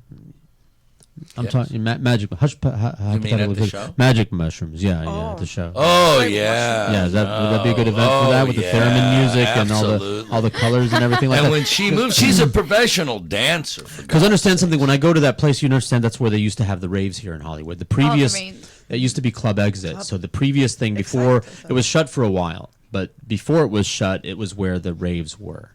And so I cannot think about that place without thinking about what am I going to take. When you're taking your daughter. Right, I know I'm taking a minor child. You're not ingesting. So I'm not even going to be smelling any alcohol except for when I talk to Kent. Yeah, and his breath. I'll give you a contact high. I'll get drunk by smelling Kent's breath, which I often do. Yes, Daniel's I have something to. I don't know what time you finish, but we got 20 more minutes of fun. I was going to end with a Larry Joe song. So we got another like 15 more minutes of blowing kisses to people. Great. So yeah, no, I have more people to please, please. And very important. There are a lot of people from this community, the Hollywood community. I have one. It's Horacio Naver. He's from the International Network of Social Journalism. He's from Miami. I met him. They invited me an event. You said social, social, not social, socialist. Social, yeah, social. Right. Thank you for correcting me. And the thing is, he wanted to participate too, and he was promoting there. In Miami, he have a big network. I went a couple of times to event also during the Art Basel week, and he was spreading the word. And the thing, he's bringing the photographers to the event. He will be covering that. Nice. I mean, in some way, he said, I can help you promoting the event and bring the photographer. And I want to thank also Miami-based property here in downtown here on the 20. Mm-hmm. They have a lot of empty places here in Hollywood, and they were so glad to put the poster everywhere. That's right. Our poster is everywhere. Yeah. He made posters. He made big versions of this and all kinds of cool stuff. And we had to thank many businesses. Many businesses here that they were so glad to help us. Well, we'll name some of them. We'll name them all. Crucify, the restaurant. Okay. That wonderful food, by the way. Yeah, I never had also that. the pizza next to the PRA. Moro's. And our friends right next door to them. Oh, sure, that Ends one. Meat, who plastered our big posters That in their one too. unopened window. When that place opens, we'll all support them. They're getting screwed by the city, but Ends Meat. And our friend George across the street at Sun and Moon plastered them on his door. Also, the Gallery 2014, they put the car in the window. They did? They did it. Yeah. And the theater, Paradiso. Oh, sure, too. Yeah, I mean. So you find our stuff. We had to thank the community here. Yeah, we had people to have thank. been There are a lot crazy. of people that have the good energy to help us with that event, and also. G's put it up too. Remember? Yeah. Yeah. Yeah, there are many. Kendall people. find a way to get cheese in there. And we want to thank and everybody that helped to promote the event, like a Sun Sentinel. Yeah. They put Ben Crandall. So too, and also I want to thank the Nuevo Herald in Spanish. Right. They are putting something tomorrow. They send me a letter. They send me good. all the question, and they will. I think they will put a page or something like that. Beautiful. And, Great. Sara Moreno, that is working for the Nuevo Herald. Sweet.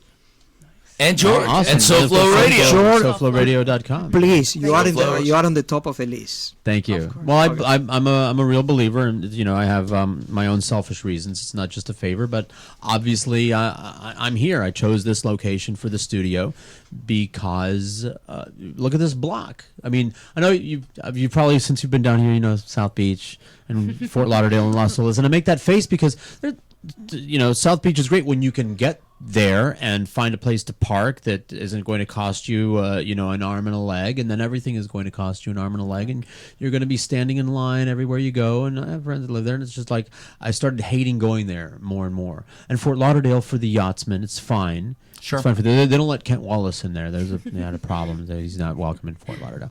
At Hollywood, it's like the happy in between. You can still go to Miami and Fort Lauderdale from here, but this has everything and free parking. And 3 hours. And I love this place, and I want.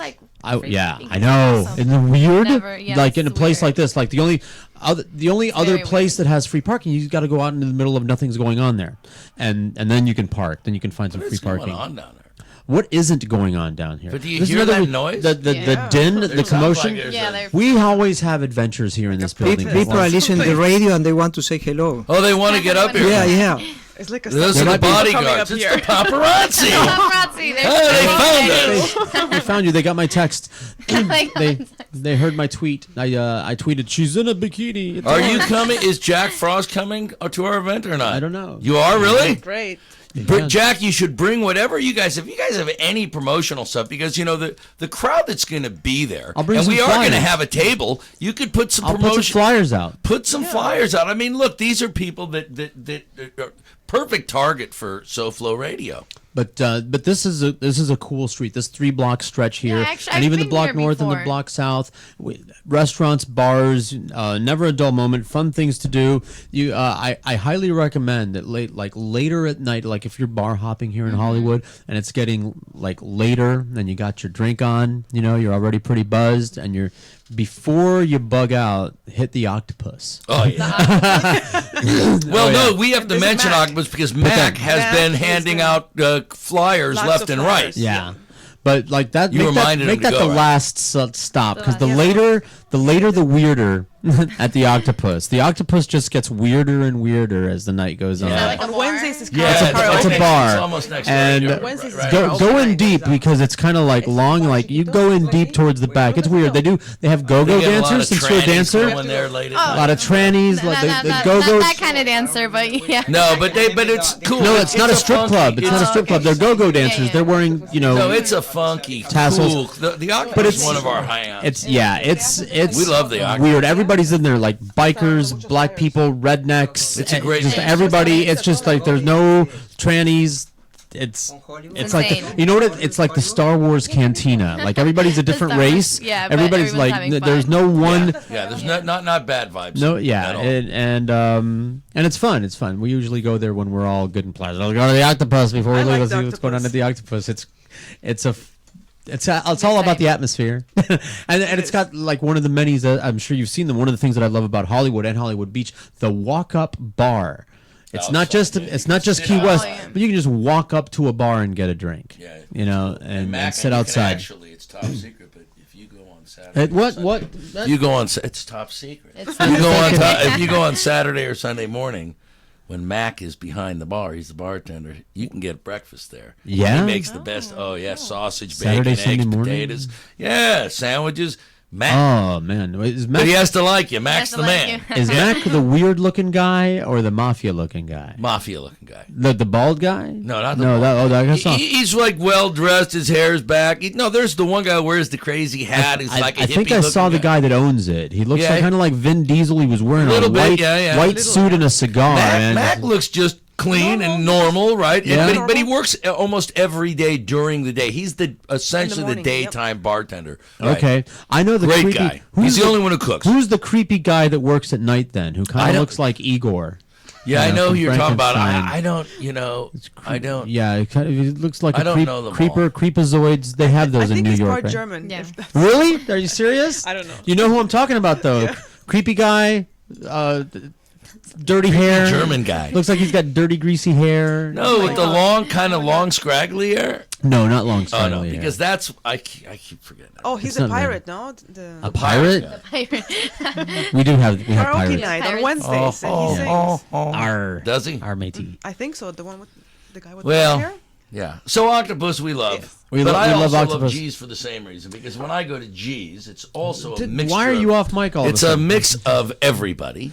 G's is great. And they on Monday, Wednesday, and Friday, like today, right? We would typically after the show, when George, was more friendly, and sociable, and even Jack Frost, we would all go down there. They have the 39-cent oysters, clams, and wings. So and $2 well drinks and $1.50 beer. Right. I mean, you can bring $10 and eat and drink. Yeah. Daniel even brings his girls down. I go over there with Kent. We drink cheap whiskey over there at Kent. We do. And we probably will tonight, Also, but not for late. I always order an extra shot to clean the chrome on my car. Yes, on my car bumpers. Well for that. Yeah, the cheap whiskey that they have at G's place. Yeah. It's a multi-use fluid, yes. And it's delicious and it cleans rust. They make it right there. They make it in the back. Hey, Langer! Jeez. Jeff Langer, ladies and gentlemen. The train has not quieted down at all. You haven't met Angie yet, though, right? Hi. That's Jeff Langer. Stick your face in front of the camera real quick. He's one of the great characters in Yeah, they'll sit in the stool. And there's Kenny. Look at that. Kenny Reed. See, that's the trio. We're the Tin Man, the Scarecrow, and the Who's Kenny? Lion. Stick your head in here, Kenny. That's what we've been known as. Also known as the Three Meshuggahs. I know Kenny from G's. You're the Meshuggah. We're the Three Meshuggahs. So and Jeff, of course, will be at the exhibit. Kenny will be at the exhibit. The world is showing up. I'll be at the exhibit because everyone wants you. Now this is the model. Of course, you all know Cindy quite well, and she's in from New York, and will not only be having her body painted by that lucky bastard Daniel Bondet, but will be also dancing in and dancing out and dancing during. Yes, that's a good one. Do we all get to dance? Yes, you can dance. Why not? Who's going to stop you? Sure. I don't know. The cops. The cops. That's what happened last time. Yeah, but you were dancing on the roof on roofies. Listen, or right in the middle of my propeller, right in the middle of my propeller tassel act. They dragged me away. Were you dancing on a bar or something? Huh? Yeah, and the propellers were going perfectly in sync. I finally got them going, and that's when they dragged me off. I don't understand that. It was the rudder that was bothering him. I was just getting ready to get 3 propellers going, and then they yanked me right out of there. I don't understand. There's just no appreciation for the art sometimes. I know. You know. It won't happen to us, by golly. Did you pay the cops off? Is that what happened? No, we're just. Let's not bring in. Hey man, quit visualizing negative vibes, dude. I'm not. I'm visualizing bad vibing. I'm visualizing bought-off police, so they don't bust up this. We vibed them. We visualized it. There's going to be a large bank robbery happening during our show that will take all of the police force, anyways. Well, so we're fucking in the clear. If it's a large bank robbery, I know it's not going on in Hollywood. We don't have any large banks here. Before we forget, because I'm going to close out with some Larry Joe music in about 5 minutes, but here's the thing. Here's the excuse for the show today, and inflicting Kent Wallace on the audience is this really huge. I don't even know how to describe it. It's a art, music, feet, and flesh. That's what it says on the flyer over here. Art, music, feet, and flesh, which makes me kind of hungry when I think about that. You know, not that I want to eat feet, but they do that. They have pig's feet, right? Yeah. I don't know. Are you a vegan, Cindy? No, not at the moment. Not at the moment. No. Those you're eating meat right now. Pig feet, and she'll become one. And it's art, it's music, including weird music with weird instruments and weird people. That is going. And it's an art show and an art performance, live art painting, as Daniel gets inspired by the music and paints the lovely model Angelica with his hands, with his feet, with brushes, with everything, with his head. Brushes? You're going to put paint on your hair? And I don't know. Maybe. He doesn't know. They don't know. It really is quite spontaneous. And you're not under the influence of anything while this is going on? No. Okay, because I would be so fucking bored that way. I mean, this guy, he gets water all the time. You can take him to the bar. He goes to G's. He has water. His kids drink stiffer stuff than he does, and they're like 11. It starts at 7:00. Oh, they right? love, what they say, they love the drink that they got the last time. What, the Shirley Temple or whatever? They love it. They want to bring me again. Oh, really? Bring me again to the Ken office. That's so old school, you know, a Shirley Temple. Yeah. It's really, people still get They those? went to the office? That's funny. Yeah, well, because Daniel brings his girls. Sure, my daughter was raised in every gin joint around Manhattan. Why not? She did her homework in the phone booth when the bar got too loud. Yeah, and she turned out just fine. She's fine, and I Great, will and be visiting her in San Quentin next month. Excellent. They have a It's a release date. No, I'm only joking. My daughter's kick ass. She's gonna 7:00, 7 to 10 or later. It says 7 right here or on later. the flyer because I'm reading. And remember, you flyer over here. can dine in the restaurant if you so desire. They will have servers going back and forth so the wine and the beer and the champagne and the mimosas and all that stuff are available. I can order my ceviche from the art room. You could, because I know Peruvian. I had a Peruvian restaurant experience, and yeah, I love ceviche. It's like, wow. Really? A whole restaurant with different kinds. Normally, you go to a restaurant, they have just ceviche. Right. You go to a Peruvian restaurant, it's a page. Yeah. The ceviche is a section. No, they have a ton of varieties. Yeah, their menus. Pretty awesome. Which I didn't even know that there were ceviche options, because just give me the lot. What do you got? I want all of it. So they will have service going on. So there, yes, and so there's a dining option, there's a drinking option, and then there's this just extraordinary show that none of us have any idea what it's going to really be, and that's what makes it so exciting. We really do have no clue, and that's what makes it special. Kent's used to saying that. He says you say that all the time. No, I don't. You have no clue. Well, I have no clue. Which is why I'm so surprised that you actually are the pimp of this thing. That you're the hub. It's amazing of all of this activity. You know, you're just so addled by alcohol. It's just weird. I don't get it.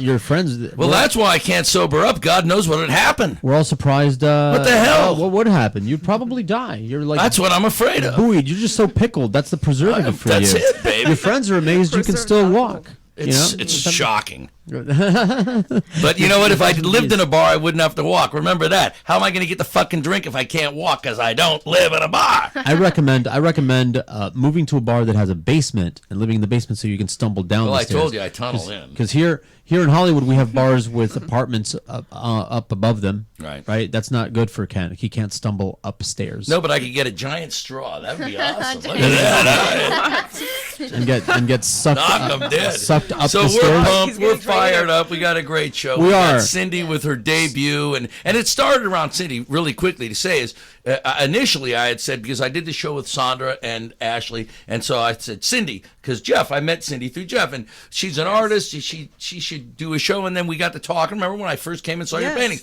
and I recalled the sound rounds I used to put on in New York. You mentioned Daniel. I said, yeah, let's approach Daniel. So the thing started really with Cindy, and that's why we're all very honored and happy to have her such a presence at this exhibit. No, thank you.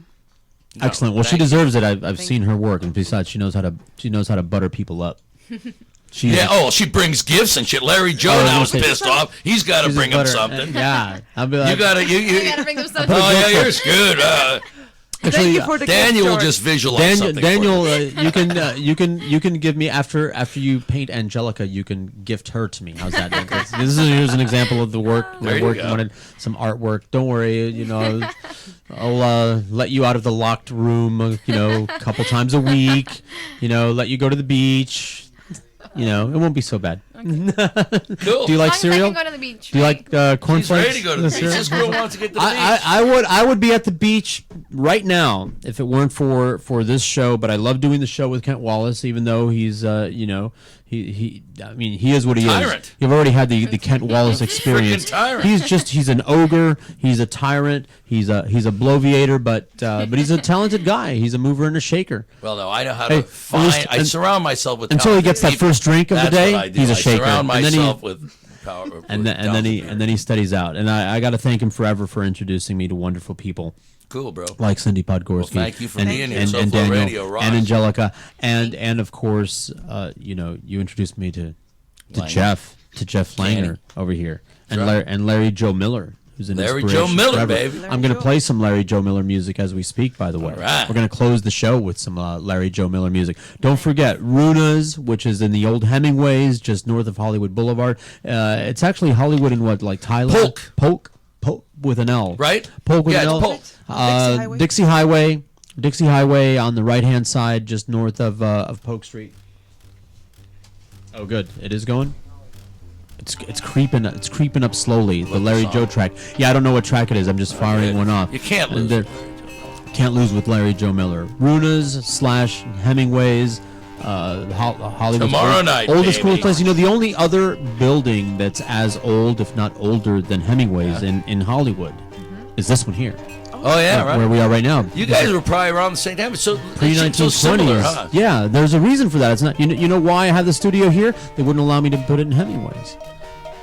See? It's all these just are coming buildings together, where I like dudes. buildings with history, old, gnarly, kitschy buildings like this one. The only plumbing in the building is the bathroom, where you were just at. There's no plumbing over here. Or trust me, we would have a wet bar instead of the dry bar. I'd come more often. We have a dry bar. I try to offer you some liquor. Oh, you had some. What am I I saying? did. I had a we already forgot about it. Thank you, folks, for coming. Thank you, Daniel. Thank you, Thank you. Denny. Thank you. Cindy, thank Thank you. you. Angelica, thank you, Larry, posthumously for being here. And I really wish I thought to take the group picture. And thank you, Kent Wallace, and thank you, Jack Frost, for being here. We'll leave you with the melodic sounds of Larry Joe Miller. Rodriguez Show. SoFloRadio.com. Right on.